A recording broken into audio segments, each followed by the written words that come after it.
Hi aspirants, welcome to Sri Gurukula Academy. My name is Hima Bindu, your polity faculty. So last class ಅಲ್ಲಿ ನಾವೇನ್ ಮಾಡ್ತಿದ್ವಿ ಅಂದ್ರೆ previous year question paper ಬಿಡಿಸ್ತಿದ್ವಿ. ಯಾವ exams ಇಂದ all state exams including other civil services exams like NDA, CAPF, CDS ಅಂತ. Okay, first part ಆಗಿತ್ತು last ಕ್ಲಾಸಲ್ಲಿ. ಈಗ ಸೆಕೆಂಡ್ ಪಾರ್ಟ್ ತಗೊಳ್ಳೋಣ. ಉಳಿದಿರೋ ಕ್ವೆಶನ್ಸ್ ಈ ಕ್ಲಾಸಲ್ಲಿ ಮಾಡ್ಕೊಳ್ಳೋಣ. And this will be the last class of first chapter, historical background ಅಂತ ನಾವೇನು ನೋಡ್ತೀವಲ್ವಾ, ಇದ್ರದ್ದು ಲಾಸ್ಟ್ ಕ್ಲಾಸ್ ಆಗಿರುತ್ತೆ. ನೆಕ್ಸ್ಟ್ ಕ್ಲಾಸಿಂದ ನೆಕ್ಸ್ಟ್ ಚಾಪ್ಟರ್ ಸ್ಟಾರ್ಟ್ ಮಾಡೋಣ. ಸೊ ಲಾಸ್ಟ್ ಕ್ಲಾಸಲ್ಲಿ ನಾವೇನು ಮಾಡಿದ್ವಿ, central exams like UPSC, NDA, CAPF ಅಂತ ನೋಡಿದ್ವಿ. ಈ ಕ್ಲಾಸಲ್ಲಿ PSI ಎವ್ರಿ ಸ್ಟೇಟ್ಸಿಂದ ಎಕ್ಸಾಮ್ಸ್ ನಡೆಸ್ತಾರಲ್ಲ, ಆ ಕ್ವಶನ್ಸ್ ಇಲ್ಲಿ ಬರುತ್ತೆ. So one word I have to put, ಏನಂದರೆ ಸಮ್ ಕ್ವೆಶನ್ಸ್ ರಿಪೀಟೆಡ್ ಆಗಿದೆ. ಅಂದರೆ ಬೇರೆ ಬೇರೆ ಎಕ್ಸಾಮ್ಸಿಂದ ಇವಾಗ ಡಯಾರ್ಕಿ ಆಗಲಿ, 1935 ಗೌರ್ಮೆಂಟ್ ಆ್ಯಕ್ಟ್ ಆಗಲಿ, ಎಲ್ಲನೂ ರಿಪೀಟ್ ಆಗಿದೆ. ಅದನ್ನು ನಾನು ತೆಗೆದಿದ್ದೀನಿ. ಅಂದರೆ ರಿಪೀಟ್ ಆಗಿರೋ ಕ್ವೆಶನ್ಸ್ ಓನ್ಲಿ ಒನ್ಸ್ ನಾನು ಮೆನ್ಷನ್ ಮಾಡಿದ್ದೀನಿ. ಸೊ ನೆಕ್ಸ್ಟ್ ಏನು ಹೇಳಬೇಕು ಅಂದರೆ, ಈ ಕ್ವೆಶನ್ಸ್ನ ಇನ್ ಡೀಟೇಲಾಗಿ ನೀವು ಓದ್ಕೊಂಡ್ರೆ so it is completely polity ನೀವು ಥರೋ ಆಗಿ ಓದ್ಕೊಂಡಿರ್ತೀರಾ ಅಂತ. ಬೇರೆ ಎಲ್ಲೂ ಸೋರ್ಸಸ್ ನೀವು ಕ್ವೆಶನ್ಸ್ ಹುಡುಕಿ ಸಾಲ್ವ್ ಮಾಡಬೇಕಾಗಿದ್ದ ಅವಶ್ಯಕತೆ ಇಲ್ಲ. ಈ ವಿಡಿಯೋಸ್ನ ಇನ್ ಡೀಟೇಲ್ ಆಗಿ ನೋಡಿಕೊಂಡು ನೋಟ್ಸ್ ಮಾಡಿಕೊಂಡು ಇದನ್ನೇ ರಿವಿಷನ್ ಮಾಡಿಕೊಂಡ್ರೆ you are prepared for your exams. Okay, so ಇವತ್ತಿನ ಕ್ಲಾಸಲ್ಲಿ ನೆಕ್ಸ್ಟ್ ಕ್ವೆಶನ್ ನೋಡೋಣ. Next question will jump into next question. Next question start ಮಾಡೋದಕ್ಕಿಂತ, ಕ್ಲಾಸ್ ಸ್ಟಾರ್ಟ್ ಮಾಡೋದಕ್ಕಿಂತ ಮುಂಚೆ there are some things that I have to say. ಏನಂತ ಹೇಳಿದ್ರೆ, ಒಂದು most important thing, revision is very important. ನೀವು ಯಾರೇ ಎಷ್ಟೇ ವೆಟರ್ನರಿ ಆಸ್ಪಿರೆಂಟ್ ಆಗಿರಲಿ, ಫ್ರೆಷರ್ ಆದರೂ ಆಗಿರಲಿ, revision is very important. Some people ಏನು ಮಾಡ್ತಾರೆ ಅಂದರೆ, ಒಂದ್ಸಲ ಓದ್ಕೊತಾರೆ, ಅದನ್ನೇ ರಿವಿಷನ್ ಮಾಡ್ಕೊತಾ ಹೋಗ್ತಾರೆ. ಅಂದರೆ ಒಂದ್ಸಲ ಥರೋ ಆಗಿ ಓದ್ತಾರೆ, ಇನ್ನು ಎಲ್ಲ ಪ್ರಿಲಿಮ್ಸ್ಗೂ ಅವ್ರು ಏನು ಮಾಡ್ತಾರೆ ಅಂದರೆ ರಿವಿಷನ್ ಮಾಡ್ಕೊಂಡು ಪ್ಲಸ್ ಲಾಜಿಕ್ ಯೂಸ್ ಮಾಡ್ತಾರೆ. ಸೆಕೆಂಡ್ ಥಿಂಗ್ ಹೇಳಬೇಕು ಅಂದರೆ, logic is very important in this exam. And third is alertness ಹೆಂಗಿರುತ್ತೆ ಅಂದರೆ, ನಾನು ಮುಂದಿನ ಕ್ವೆಶನ್ಸಲ್ಲಿ ಎಕ್ಸ್ಪ್ಲೇನ್ ಮಾಡ್ತೀನಿ. ಯೂಶಲ್ ಆಗಿ ಕ್ವೆಶನ್ಸ್ನ ಬಿಡಿಸ್ಬೇಕಾದ್ರೆ ಆಸ್ಪಿರೆಂಟ್ಸ್ ಕ್ವೆಶನ್ಸ್ನೇ ನೀಟಾಗಿ ಓದಲ್ಲ. ಅದೇನಾಗುತ್ತೆ ಅಂದರೆ, over excitement plus exam stress time ಪೀರಿಯಡಿಂದ ನಾವೇನು ಮಾಡ್ತೀವಿ, ಹಾಫ್ ಕ್ವೆಶನ್ ಓದ್ಬಿಟ್ಟು ಸಾಲ್ವ್ ಮಾಡೋಕ್ಕೆ ಟ್ರೈ ಮಾಡ್ತೀವಿ. ಆ್ಯಂಡ್ ಎಕ್ಸಾಮಿನರ್ ಎಷ್ಟು ಮ್ಯಾನಿಪುಲೇಟಾಗಿ ಆಪ್ಷನ್ಸ್ನ ಇಟ್ಟಿರ್ತಾರೆ ಅಂದರೆ, ನಾವು ತಪ್ಪು ಮಾಡಲಿ ಅಂತಲೇ ಆಪ್ಷನ್ಸ್ನ ಚೂಸ್ ಮಾಡಿ ಇಟ್ಟಿರ್ತಾರೆ. ಅದನ್ನ ಹೆಂಗೆ ಇವಾಗ ಔಟ್ ಮಾಡಿಬಿಟ್ಟು ನೀವು ಹೆಂಗೆ ಕ್ವೆಶನ್ಸ್ನ ಕರೆಕ್ಟಾಗಿ ಮಾಡ್ಕೋಬೇಕನ್ನೋದು ಈ ಕ್ಲಾಸಲ್ಲಿ ನಾನು ಎಕ್ಸ್ಪ್ಲೇನ್ ಮಾಡ್ತೀನಿ. So will dive into this questions. Okay, and last classಲ್ಲೂ ನಾನು ಹೇಳ್ದಂಗೆ the whole video will be bilingual, both ಕನ್ನಡನೂ ಇರುತ್ತೆ, ಇಂಗ್ಲಿಷ್ ಕೂಡ ಇರುತ್ತೆ. Okay, so yes, starting with the first question of the day. First question of the day ಏನಂದ್ರೆ, consider the following statement regarding third round table conference. Third round table conference. ನಾನು last ಕ್ಲಾಸಲ್ಲಿ ಏನು ಹೇಳಿದ್ದೆ ಅಂದರೆ, ಕ್ವೆಶನ್ನ ಯಾವತ್ತೂ divide ಮಾಡಬೇಕು. ನೀವು ಎಷ್ಟೇ ಹರಿಯಲ್ಲಿ ಇರಲಿ, ಎಕ್ಸಾಮ್ಸ್ ಓನ್ಲಿ 2 hours ಇರ್ಬೋದು, 3 hours ಇರಬೇಕು. ಕ್ವೆಶನ್ಸ್ನ ನೀಟಾಗಿ ಓದಿದ್ರೆ ಅದರಲ್ಲೇ 50% ಆಫ್ ಯುವರ್ ಏನು ಹೇಳ್ತಾರೆ, ನೀವು ಕ್ವೆಶನ್ಸ್ನ ಸಾಲ್ವ್ ಮಾಡೋದು ಅದರಲ್ಲೇ ಆಗೋಗುತ್ತೆ. ಕ್ವೆಶನ್ನ ಡೈವ್ ಮಾಡಬೇಕು ಅಂದರೆ, ಕೆಲವೊಂದು ಕ್ವೆಶನ್ಸ್ ಏನಾಗಿರುತ್ತೆ ಅಂದರೆ, ಈ ಥರ ಕೊಟ್ಬಿಟ್ಟಿರ್ತಾರೆ, one line, consider the following statement regarding third round table conference. ಈ ಕ್ವೆಶನಲ್ಲಿ ಏನು ಅಂದರೆ, ಓನ್ಲಿ ಒನ್ ಥಿಂಗ್, ಯಾವುದು, ರೌಂಡ್ ಟೇಬಲ್ ಕಾನ್ಫರೆನ್ಸ್ ಮಾತ್ರ ನೋಡ್ಕೋಬೇಕು. ಆಯ್ತಾ? ಕನ್ಸಿಡರ್ಡ್ ರೌಂಡ್ ಟೇಬಲ್ ಕಾನ್ಫರೆನ್ಸ್ ಬಗ್ಗೆ ಕನ್ಸಿಡರ್ ಮಾಡಿ ಅಂತ ನಾಲ್ಕು ಆಪ್ಷನ್ ಕೊಟ್ಟಿದ್ದಾರೆ. ಪ್ಲಸ್ ಇದರಲ್ಲಿ ಏನಂದರೆ, it met in London November 1932 without the participation of INC, Indian National Congress. ಓಕೆನಾ? ಫಸ್ಟ್. ಸೆಕೆಂಡ್ ಏನು, the discussion directly led to framing of government of India act 1935. ಈ ಥರ ಕ್ವೆಶನ್ಸ್ ಕೊಟ್ಟಿದ್ದಾರೆ. ಇಲ್ಲಿ ನಮಗೆ ಕನ್ಫ್ಯೂಷನ್ನು ಏನಾಗಿರ್ಬೋದು ಅಂದರೆ, ಆಪ್ಷನ್ಸ್ ನೋಡೋಣ. ಆಪ್ಷನ್ಸ್ ಹೆಂಗೆ ಕೊಟ್ಟಿದ್ದಾರೆ, ಒಂದು ಮಾತ್ರನೇ ಅಂತ ಕೊಟ್ಟಿದ್ದಾರೆ, ಓನ್ಲಿ ಒನ್ ಅಂತ ಕೊಟ್ಟಿದ್ದಾರೆ. ಸೆಕೆಂಡು ಓನ್ಲಿ 2 ಅಂತ ಕೊಟ್ಟಿದ್ದಾರೆ, only 2. None of the above. ಇಲ್ಲಿ ಬೋತ್ 1 and 2. both 1 and 2. ಈಗ ನಾನು ಲಾಸ್ಟ್ ಕ್ಲಾಸಲ್ಲಿ ಡಿಸ್ಕಸ್ ಮಾಡ್ದಂಗೆ ಫೋರ್ತ್ ಆಪ್ಷನ್ನ ಈಸಿಯಾಗಿ ಎಲಿಮಿನೇಟ್ ಮಾಡ್ಬೋದು.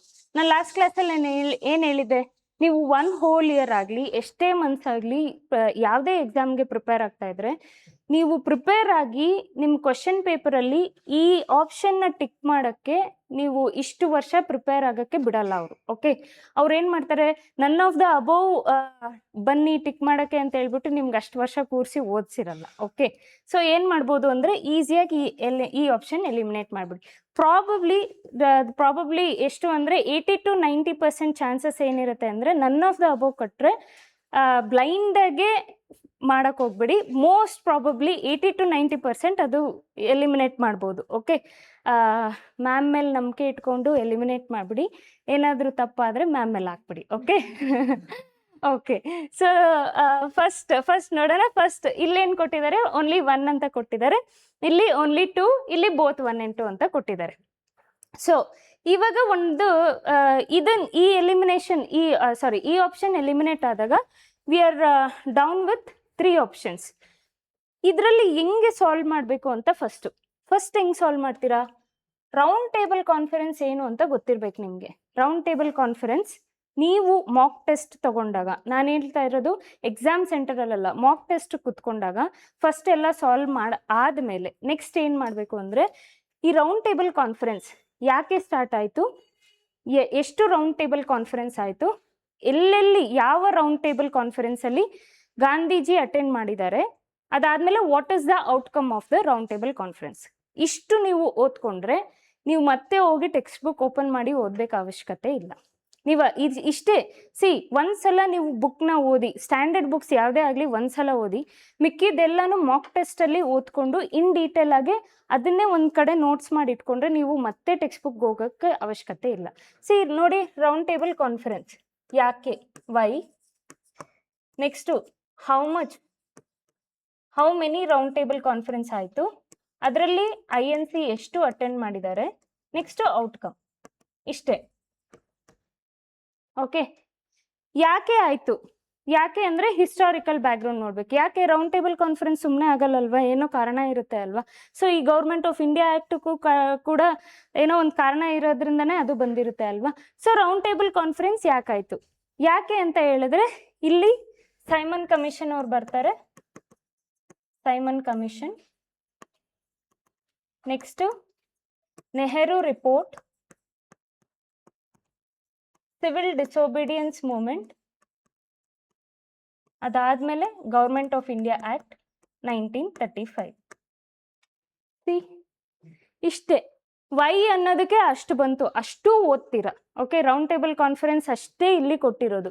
ವೈ ಅನ್ನೋದಕ್ಕೆ ಏನೇನು ರೀಸನ್ ಅಂದರೆ ಇದಕ್ಕೆ ಸೈಮನ್ ಕಮಿಷನ್ ಆಗಿರುತ್ತೆ. ಸೈಮನ್ ಕಮಿಷನ್ ಅಂದರೆ ಆಗಸ್ಟ್ ಡಿಕ್ಲರೇಷನ್ 1917 ಬ್ರಿಟಿಷ್ ಅವ್ರಿಗೆ ಇಂಡಿಯನ್ಸ್, ಆವಾಗ ವರ್ಲ್ಡ್ ವಾರ್ ನಡೀತಾ ಇರುತ್ತೆ, ಬ್ರಿಟಿಷ್ ಅವ್ರಿಗೆ ಇಂಡಿಯನ್ಸ್ ಸಪೋರ್ಟ್ ಬೇಕಾಗುತ್ತೆ. ಅವ್ರೇನು ಮಾಡ್ತಾರೆ, ಅವ್ರೊಂದು ಪ್ರಾಮಿಸ್ ಕೊಡ್ತಾರೆ. ಏನು ಪ್ರಾಮಿಸ್, ನಾವು ಇನ್ಮೇಲೆ ನಿಮಗೆ ಸೆಲ್ಫ್ ರೂಲ್ ಕೊಡ್ತೀವಿ, ನಿಮಗೆ ಇಂಡಿಪೆಂಡೆನ್ಸ್ ಕೊಟ್ಬಿಡ್ತೀವಿ ಅಂತ ಹೇಳ್ತಾರೆ. ಸೊ ಇಂಡಿಯನ್ಸ್ ಏನು ಮಾಡ್ತಾರೆ, ಸಪೋರ್ಟ್ ಮಾಡ್ತಾರೆ ಅವ್ರಿಗೆ ವಾರಲ್ಲಿ. ಅಂದರೆ ಇಂಡಿಯನ್ ಸೋಲ್ಜರ್ಸ್ನ ಬ್ರಿಟಿಷ್ ಜೊತೆಗೆ ಬೇರೆ ಕಂಟ್ರೀಸ್ ವಿರುದ್ಧ ಫೈಟ್ ಮಾಡೋಕ್ಕೆ ಕಳಿಸ್ಕೊಡ್ತಾರೆ. ಇದನ್ನು ಆಗಸ್ಟ್ ಡಿಕ್ಲರೇಷನಲ್ಲಿ 1917 ಪ್ರಾಮಿಸ್ ಮಾಡ್ತಾರೆ. ಆ್ಯಂಡ್ ಆಲ್ಸೋ ಇನ್ನೊಂದು ಪ್ರಾಮಿಸ್ ಏನು ಮಾಡ್ತಾರೆ ಅಂದರೆ, ಇಲ್ಲಿಂದ 20 ಇಯರ್ಸ್ಗೆ ನಾವೇನು ಮಾಡ್ತೀವಿ, ಸೈಮನ್ ಕಮಿಷನ್ ಒಂದು ಕಮಿಷನ್ನ ಕಳಿಸ್ತೀವಿ. ಅಂದರೆ ಕಾನ್ಸ್ಟಿಟ್ಯೂಷನಲ್ ರಿಫಾರ್ಮ್, ಅಂದರೆ ಇಂಡಿಯಾ ರೆಡಿಯಾಗಿದೆಯೋ ಇಲ್ವೋ ಸೆಲ್ಫ್ ರೂಲ್ಗೆ ಅನ್ನೋದಕ್ಕೋಸ್ಕರ ಒಂದು ಕಮಿಷನ್ ಕಳಿಸ್ಕೊಡ್ತೀವಿ ಅಂತ ಹೇಳ್ತಾರೆ. ಅದೇ ಸೈಮನ್ ಕಮಿಷನ್. ಸೈಮನ್ ಕಮಿಷನ್ ಬರುತ್ತೆ ಇಂಡಿಯಾಗೆ. ನಾನು ಫುಲ್ಲು ಡೀಪಾಗಿ ಹೇಳ್ಕೊಡ್ತಾ ಇಲ್ಲ, ಬಟ್ ಹೆಂಗೆ ನೀವು ನೋಟ್ಸ್ ಮಾಡ್ಕೋಬೇಕು ಅಥವಾ ಒಂದು ಕ್ವೆಶನ್ ಸಾಲ್ವ್ ಮಾಡಿದ್ರೆ ನೀವು ಅದನ್ನು ಹೆಂಗೆ ಓದ್ಕೋಬೇಕು ಇನ್ ಡೀಟೇಲ್ ಆಗಿ ಅಂತ ನಾನು ಹೇಳ್ತಾ ಇದ್ದೀನಿ. ಸೊ ಸೈಮನ್ ಕಮಿಷನಲ್ಲಿ ಏನಾಗುತ್ತೆ ಅಂದರೆ ಯಾರೂ ಒಪ್ಕೊಳ್ಳಲ್ಲ, ಇಂಡಿಯನ್ಸ್ ಯಾರೂ ಒಪ್ಕೊಳ್ಳಲ್ಲ. ಯಾಕೆಂದರೆ ಸೈಮನ್ ಕಮಿಷನಲ್ಲಿ ಎಲ್ಲರೂ ಬ್ರಿಟಿಷ್ ಅವರು ಇರ್ತಾರೆ. ಅದಾದಮೇಲೆ ಏನಾಗುತ್ತೆ, ಇಂಡಿಯನ್ಸ್ ಯಾರೂ ಒಪ್ಕೊಂಡೇ ಇರೋದಕ್ಕೆ ಬ್ರಿಟಿಷ್ ಅವ್ರು ಏನು ಹೇಳ್ತಾರೆ, ನೀವೇ ಒಂದು ರಿಪೋರ್ಟ್ನ ರೆಡಿ ಮಾಡಿ, ನಿಮಗೆ ಅಲ್ವಾ, ನಿಮಗೆ ಇಂಡಿಯನ್ಗೆ ಕಾನ್ಸ್ಟಿಟ್ಯೂಷನ್ ಬೇಕು, ಕಾನ್ಸ್ಟಿಟ್ಯೂಷನ್ ರಿಪೋರ್ಟ್ನ ನೀವೇ ರೆಡಿ ಮಾಡಿ ಅಂತ ಹೇಳ್ತಾರೆ. ಅದ್ಯಾವುದು ಅಂದರೆ ನೆಹರು ರಿಪೋರ್ಟ್. ನೆಹರು ರಿಪೋರ್ಟ್ ಒಪ್ಕೊಳ್ಳಲ್ಲ, ಬ್ರಿಟಿಷು ಒಪ್ಕೊಳ್ಳಲ್ಲ, ಮುಸ್ಲಿಂ ಲೀಗು ಒಪ್ಕೊಳ್ಳಲ್ಲ. ಅದಕ್ಕೆ ಏನು ಮಾಡ್ತಾರೆ, ಸಿವಿಲ್ ಡಿಸೋಬಿಡಿಯನ್ಸ್ ಮೂವ್ಮೆಂಟ್ ಗಾಂಧೀಜಿಯವರು ಲಾಂಚ್ ಮಾಡ್ತಾರೆ. ಓಕೆ, ಲಾಂಚ್ ಮಾಡಾದ್ಮೇಲೆ ಅದು ಫೇಲ್ಯೂರ್ ಆಗುತ್ತೆ. ಲಾಸ್ಟ್ಗೆ ಈ round table conference government of India ಆಕ್ಟ್ನ ಪಾಸ್ ಮಾಡುತ್ತೆ ಲಾಸ್ಟ್ಗೆ outcome. Okay, next how many round table conference ಆಗಿದೆ ಇಲ್ಲಿವರೆಗೂ ಅಂದರೆ 3. ಆಯ್ತಾ, 3ಯಲ್ಲಿ ಎಷ್ಟು ಅಟೆಂಡ್ ಮಾಡಿದ್ದಾರೆ ಗಾಂಧೀಜಿ ಅವರು? ಓನ್ಲಿ 1. ಯಾವುದು ಅಂದರೆ ಸೆಕೆಂಡ್ ರೌಂಡ್ ಟೇಬಲ್ ಮಾತ್ರ. First round table, third round table conference ಆಗಿಲ್ಲ. ಈ ಕ್ವೆಶನ್ ಕೂಡ ಬಂದಿದೆ. ಓಕೆ, ಈ ಕ್ವೆಶನ್ ಫ್ಯೂಚರಲ್ಲಿ ಕೇಳ್ಬೋದು, how many round tables were attend. ಇಲ್ಲೇ ಕೊಟ್ಟಿದ್ದಾರಲ್ವಾ, participated by Indian National Congress ಅಂತ. ನೆಕ್ಸ್ಟ್ ಕೇಳ್ತಾರೆ, ನೆಕ್ಸ್ಟ್ ಯಾವ್ದಾನ ಎಕ್ಸಾಮ್ಸಲ್ಲಿ ನಿಮಗೆ ಥರ್ಡ್ ರೌಂಡ್ ಟೇಬಲ್ ಕಾನ್ಫರೆನ್ಸಲ್ಲಿ INC ಅವರು ಅಟೆಂಡ್ ಮಾಡಿದ್ರು ಅಂತ. ಹೌದು ಅಂತ ಟಿಕ್ ಮಾಡಬೇಡಿ, ಅದು actually wrong. Okay, only second ಮಾತ್ರ ಅಟೆಂಡ್ ಮಾಡಿದ್ರು. ಓಕೆ, ಅದಾದಮೇಲೆ INC ಎಷ್ಟು ಅಟೆಂಡ್ ಮಾಡಿದ್ದಾರೆ ಅಂತ ತಿಳ್ಕೊಳ್ಳಿ. ಔಟ್ಕಮ್ ಏನು ಇದೆ, ಔಟ್ಕಮ್. ಸಿ, ರೌಂಡ್ ಟೇಬಲ್ ಕಾನ್ಫರೆನ್ಸಿಂದ ನಾವು ಅಷ್ಟು ಓದ್ಕೊಳ್ಳಂಗಾಯ್ತು. Okay, you don't have to go to text book again, read again, link ಮಾಡ್ಕೋಬೇಕು. Round table conference historical background ಏನು, ರೌಂಡ್ ಟೇಬಲ್ ಕಾನ್ಫರೆನ್ಸ್ ಆದಮೇಲೆ ಏನಾಯಿತು, ಇಷ್ಟೇ. ಅರ್ಥ ಆಯ್ತಾ? Okay, now let's see first. It met in London. It met in London November 1932 without the participation of INC. 3 words ಇದೆ, ಒಂದು ಲೈನಲ್ಲಿ 3 ವರ್ಡ್ಸ್. ಇವಾಗ ಪ್ರಾಬಬಿಲಿಟಿ ಎಕ್ಸಾಮಿನರ್ ಮೈಂಡ್ಸೆಟ್ ಹೆಂಗಿರುತ್ತೆ ಅಂತ ಹೇಳಿದ್ರೆ, ಇಲ್ಲ ಇದು ಚೇಂಜ್ ಮಾಡ್ಬೋದು, ಇಲ್ಲ ಇದು ಚೇಂಜ್ ಮಾಡ್ಬೋದು. It participated in India 1932 with participation of INC ಅಂತ ಕೊಡ್ತಾರೆ. ಸೊ ಅದಕ್ಕೆ ಹೇಳೋದು, you have to have a little knowledge about round table conference. ಅರ್ಥ ಆಗ್ತಾ ಇದೆಯಾ? ಒಂದು. Second, the discussions directly led to the framing of government of India 1935. Actually correct answer is both. Actually correct answer is both. ನೀವು ಈಗ polity knowledge ಇಲ್ಲದೆ ಇದನ್ನು solve ಮಾಡ್ಬೋದು ಅಂತ ಹೇಳಿದ್ರೆ ಪ್ರಾಬಬ್ಲಿ ಸ್ವಲ್ಪ ಕಷ್ಟ ಆಗ್ಬೋದು. But you can eliminate. ಇದೊಂದು ಎಲಿಮಿನೇಟ್ ಮಾಡಿಬಿಡಿ. ಸೆಕೆಂಡು ABC ಅಲ್ಲಿ ನೋಡಿ, ಓನ್ಲಿ 1 ಓನ್ಲಿ 2ನ ಒಬ್ಬೊಬ್ಬರಿಗೆ ಕೆಲವರು ಆಸ್ಪಿರೆಂಟ್ಸ್ಗೆ ಬೋತ್ 1 and 2 ಏನಕ್ಕೆ ಕೊಡ್ತಾರೆ, 1 ಇರ್ಬೋದು ಇಲ್ಲ 2 ಇರ್ಬೋದು ಅಂತ ಒಂದು ಸೈಕಾಲಜಿ. ಎಕ್ಸಾಮಿನರ್ ಹೆಂಗೆ ಸೆಟ್ ಮಾಡ್ತಾರೆ ಅಂದರೆ, psychology of aspirants mind set ತಿಳ್ಕೊತಾರೆ. ಇವಾಗ ನಾನು ಯೋಚನೆ ಮಾಡ್ದಂಗೆ ಬೋತ್ 1 and 2 ಏನಕ್ಕೆ ಕೊಡ್ತಾರೆ, ಆಬ್ವಿಯಸ್ಲಿ ಅಲ್ವಾ, ಇಲ್ಲ 1 ಇರ್ಬೋದು ಇಲ್ಲ 2 ಇರ್ಬೋದು ಅಂತ ನಾನು 2 ಹಾಕ್ತೀನಿ, ಇಲ್ಲ 1 ಆದರೂ ಹಾಕ್ತೀನಿ. So answer will be actually both 1 and 2. Okay, so ಇದನ್ನು ಸ್ವಲ್ಪ ಅವರು ಸ್ಮಾರ್ಟಾಗಿದ್ದರೆ, ಅಂದರೆ ಎಕ್ಸಾಮಿನರ್ ಕ್ವೆಶನ್ ಪೇಪರ್ನ ಫ್ರೇಮ್ ಮಾಡೋದ್ರಲ್ಲಿ ಸ್ಮಾರ್ಟಾಗಿದ್ದರೆ ಅವ್ರಿಗಿನ್ನ ಸ್ಮಾರ್ಟಾಗಿ ನಾವಿರೋಣ. ಅಂದರೆ ಸಾಲ್ವ್ ಮಾಡ್ತಾ ಮಾಡ್ತಾ ಗೊತ್ತಾಗುತ್ತೆ. Okay, don't go for this psychology. ಅಂದರೆ 2 ತಪ್ಪು ಇರ್ಬೋದು ಅಂತ ಅನ್ಕೊಳ್ಳೋಕೆ ಹೋಗ್ಬೇಡಿ. ಪ್ರಾಬಬ್ಲಿ ಈ ಥರ ಗೌರ್ಮೆಂಟ್ ಆಫ್ ಇಂಡಿಯಾ ಆ್ಯಕ್ಟ್ ಆ ಥರ ಎಲ್ಲ ಕೊಟ್ಟಾಗ ಪ್ರಾವಿಷನ್ಸಲ್ಲಿ probably chances are both 1 and 2 ಇರುತ್ತೆ. ಓಕೆ, ನೆಕ್ಸ್ಟ್ ಏನು, next question is, which of the following statement relating to government of India act 1858. I'll read the question first and then we'll see the options. Okay, first, the British Crown assumed sovereignty over India from East India Company. First. Second, the British Parliament enacted the Act Better Government of India. Third, new post of Secretary of State for India was created to exercise power behalf of the Crown. ಏನು ಈಗ ಇದನ್ನು ಹೆಂಗೆ solve ಮಾಡ್ತೀರಾ? ನನಗೆ I don't have any polity knowledge. Polity ನಾನೇನು ಓದಿಲ್ಲ, ಎಲ್ಲೋ ಒಂದು ಸ್ವಲ್ಪ ಸರ್ಫೇಸ್ ಲೆವೆಲಲ್ಲಿ ಗೊತ್ತಿರುತ್ತೆ, ಸುಮ್ಮನೆ ಹಿಂಗೆ ಆಡಿಸ್ತಾ. ಓಕೆ, 1858 ಮೇಜರಾಗಿ ನೆನಪಿರೋ ಒಂದು ಡೇಟ್ ಅದು. ಅಂದರೆ 1857, 1858 ಅಂದರೆ first war against the British ಅಂತ ಹೇಳ್ತಾರೆ. First independence war against the British ಅಂದ್ಬಿಟ್ಟು. ಓಕೆ, ದಿಸ್ ಇಸ್ ಇನ್ 1857ನಲ್ಲಿ ರಿವೋಲ್ಟ್ ಆಗುತ್ತೆ. ರಿವೋಲ್ಟ್ ಆಗಿದ ತಕ್ಷಣ ಏನು ಪಾಸ್ ಮಾಡ್ತಾರೆ, government of India act 1858 pass ಮಾಡ್ತಾರೆ. ಫಸ್ಟ್ ಆಪ್ಷನ್ ನೋಡೋಣ. Crown, British crown assumed sovereignty over India from East India Company. ಇದು ಒಂದು ಸ್ವಲ್ಪ ಟ್ವಿಸ್ಟ್ ಆಗಿರ್ಬೋದು ಅಂತ ಅನ್ಕೋಬೇಡಿ. ಸಾವರ್ನಿಟಿ, ಫಸ್ಟ್ ವರ್ಡ್ ಅಬ್ಸರ್ವ್ ಮಾಡಿ. Sovereignty, government of India act 1858 ಆದಮೇಲೆ ತುಂಬ ಚೇಂಜಸ್ ಆಗುತ್ತೆ. There will be so much of changes in the Indians law ಆಗಲಿ ಆ್ಯಕ್ಟ್ ಆಗಲಿ. ಓಕೆ, 1858 ಆದಮೇಲೆ ಇಲ್ಲಿವರೆಗೂ ಈಸ್ಟ್ ಇಂಡಿಯಾ ಕಂಪನಿ ಅವರು ರೂಲ್ ಮಾಡ್ತಾ ಇದ್ದಿದ್ದನ್ನು ಯಾರ ಕೈಯಲ್ಲಿ ಹೋಗುತ್ತೆ ಡೈರೆಕ್ಟಾಗಿ ಅಂದರೆ ಬ್ರಿಟಿಷ್ ಕ್ರೌನ್ ಕೈ ಕೆಳಗಡೆ ಹೋಗುತ್ತೆ. ಸೊ ಸಾವರ್ನಿಟಿ ಯಾರು ಅಸ್ಯೂಮ್ ಮಾಡ್ತಾರೆ ಅಂದರೆ ಬ್ರಿಟಿಷ್ ಅವರು ಅಸ್ಯೂಮ್ ಮಾಡ್ತಾರೆ. ಯಾರಿಂದ ಅಂದರೆ ಈಸ್ಟ್ ಇಂಡಿಯಾ ಕಂಪನಿಯಿಂದ ಅಸ್ಯೂಮ್ ಮಾಡ್ತಾರೆ. ಅರ್ಥ ಆಗ್ತಾ ಇದೆಯಾ? ಸೊ ಇಲ್ಲಿಂದ ಅಂದರೆ ಗೌರ್ಮೆಂಟ್ ಆಫ್ ಇಂಡಿಯಾ ಆ್ಯಕ್ಟ್ 1858 ಅಂದರೆ ಒಂದು ನಾಲೆಡ್ಜ್ ಇರಲಿ ಒಂದು ಚೂರು. ಅಂದರೆ 57, 58 ಆದಮೇಲೆ ಮೇಜರ್ ಚೇಂಜಸ್ ಆಗುತ್ತೆ. ಆಬ್ವಿಯಸ್ಲಿ ಇದು ಆಪ್ಷನ್ನು ಕರೆಕ್ಟ್ ಆಗಿರುತ್ತೆ ಅಂತ ಸಾವರ್ನಿಟಿ ಅವರು ಬ್ರಿಟಿಷ್ ಅವರು ಅಸ್ಯೂಮ್ ಮಾಡ್ತಾರೆ ಅಂತ. Second option British parliament enacted act of better government of India. Better government of India ಅಂತ ಹೇಳಿದ್ರೆ ಒನ್ ಟ್ರಿಕ್ ಯಾವುದೇ ಕೊಟೇಶನ್ ಆಗಿರಲಿ, ಸೇ for example do or die, ಈ ಥರ ಕೊಟೇಶನ್ಸ್ ಬಂದಿರುತ್ತಲ್ಲ, ಚಾನ್ಸಸ್ ಆರ್ ಪಕ್ಕಾ ಕರೆಕ್ಟ್ ಆಗಿರುತ್ತೆ. ಓಕೆ, ಇಲ್ಲಿ ತಪ್ಪು ಮಾಡೋಕ್ಕಾಗಲ್ಲ. ಡೂ ಆರ್ ಬೇರೆ ಏನೂ ಹಾಕೋಕ್ಕಾಗಲ್ಲ ಅಲ್ಲ, ಅವ್ರು ಕೊಟೇಶನ್ಸೇ ಹಾಕಬೇಕು ತಾನೆ. ಸೊ ಕೊಟೇಶನ್ಸ್ ಯಾವಾಗಾದರೂ ಬಂದಿದ್ರೆ ಪೇಪರ್ಸಲ್ಲಿ ಈ ಟ್ರಿಕ್ ಒಂದು ನೆನಪಿರಲಿ. ನಿಮ್ಗೆ ಗೊತ್ತಿಲ್ಲ ಅಂದರೆ ಅದು ಆ್ಯಕ್ಚುಲಿ ಮೋಸ್ಟ್ ಪ್ರಾಬಬ್ಲಿ ಅದು ಅಲ್ಲಿ ರಾಂಗ್ ಮಾಡಲ್ಲ ಎಕ್ಸಾಮಿನರ್ಸ್.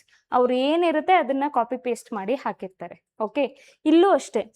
ಕೊಟೇಶನ್ಸ್ ಇದೆಯಾ, ಬೆಟರ್ ಗೌರ್ಮೆಂಟ್ ಆಫ್ ಇಂಡಿಯಾ ಅಂತ ಹೇಳ್ಬಿಟ್ಟು ಕೊಟೇಶನ್ಸ್ ಇದ್ದರೆ that option will B absolutely correct. Okay, ನನ್ನ ಮೇಲೆ ನಂಬಿಕೆ ಇಟ್ಕೊಂಡು ಟಿಕ್ ಮಾಡಿಬಿಡಿ. Okay, because I have solved so many question paper and I have seen this pattern. ಅಂದರೆ ಕೊಟೇಶನ್ಸ್ ಎಲ್ಲಿ ಬಂದಿರುತ್ತೆ ಅಲ್ವಾ, ಅಲ್ಲಿ ತುಂಬ ಪ್ರಾಬಬಿಲಿಟಿ ಜಾಸ್ತಿ ಇರುತ್ತೆ. ಓಕೆ, ಇಲ್ಲ ಕೊಟೇಶನ್ಸು ನಿಮ್ಗೆ ಆ ಟೈಮಿಗೆ ನೆನಪು ಬರಲ್ಲ ಅಂತ ಅಂದ್ಕೊಳ್ಳಿ. 1857 ವರ್ಸ್ಟ್ ಕಾನ್ಫ್ಲಿಕ್ಟ್ ತುಂಬ ಆಗ್ತಿರುತ್ತೆ, ವಾರ್ ಆಗ್ತಿರುತ್ತೆ, ಏನೇನೋ ಆಗ್ತಿರುತ್ತೆ, ತುಂಬ ಜಗಳದಲ್ಲಿ ಇರುತ್ತೆ. ಅದನ್ನ ಬೆಟರ್ ಮಾಡೋಕ್ಕೆ ಈ ಆ್ಯಕ್ಟ್ನ ಪಾಸ್ ಮಾಡಿರ್ತಾರೆ 1858. ಆಬ್ವಿಯಸ್ಲಿ ಅಲ್ವಾ, ವರ್ಡ್ನ ನೋಡಿ, ವರ್ಡ್ ಬೆಟರ್ ಅಂತ ಕೊಟ್ಟಿದ್ದಾರೆ. 1858 ಆದಮೇಲೆ ಏನಕ್ಕೆ ಪಾಸ್ ಮಾಡಿರ್ತಾರೆ? ಬೆಟರ್ ಮಾಡೋದಕ್ಕೆ ಅಂತ ಅಲ್ವಾ, obviously. So this option will be correct. Better government of ಇಂಡಿಯಾನ ಮಾಡೋದಕ್ಕೆ ಗೌರ್ಮೆಂಟ್ ಆಫ್ ಇಂಡಿಯಾ ಆ್ಯಕ್ಟ್ 1858ನ ಕಳಿಸಿರ್ತಾರೆ. ಅರ್ಥ ಆಯ್ತಾ? Okay. Third, new post of secretary of state for India was created to exercise power behalf of the crown. ಈಗ government of India act 1858 ಆದಮೇಲೆ East India ಕಂಪನಿನ ತೆಗ್ಬಿಡ್ತಾರೆ, ಅಂದರೆ ಅಬಾಲಿಷ್ ಮಾಡಿಬಿಡ್ತಾರೆ. ಮುಂಚೆ ಏನಿತ್ತು, 1858, before 1858 all the administrative power was in the hands of East India company. After 1858 British Crown took over. Okay, since British Crown, the Queen cannot come and actually rule the India. Queen ಬಂದು ಇಂಡಿಯಾನ rule ಮಾಡೋಕ್ಕಾಗಲ್ಲ. ಅವ್ರ behalf of ಆಗಿ ಯಾರನ್ನ rule ಮಾಡಬೇಕು ಇಟ್ಟಿರ್ತಾರೆ ತಾನೆ, ಅವ್ರನ್ನೇ ಯಾರಂತ ಕರೀತಾರೆ? ಸೆಕ್ರೆಟರಿ ಸ್ಟೇಟ್ ಫಾರ್ ಇಂಡಿಯಾ ಅಂತ ಕರೀತಾರೆ. Okay, also note this thing, secretary of state ಅಂತ ಇದೆ ಅಲ್ವಾ, board of director and board of control and court of director.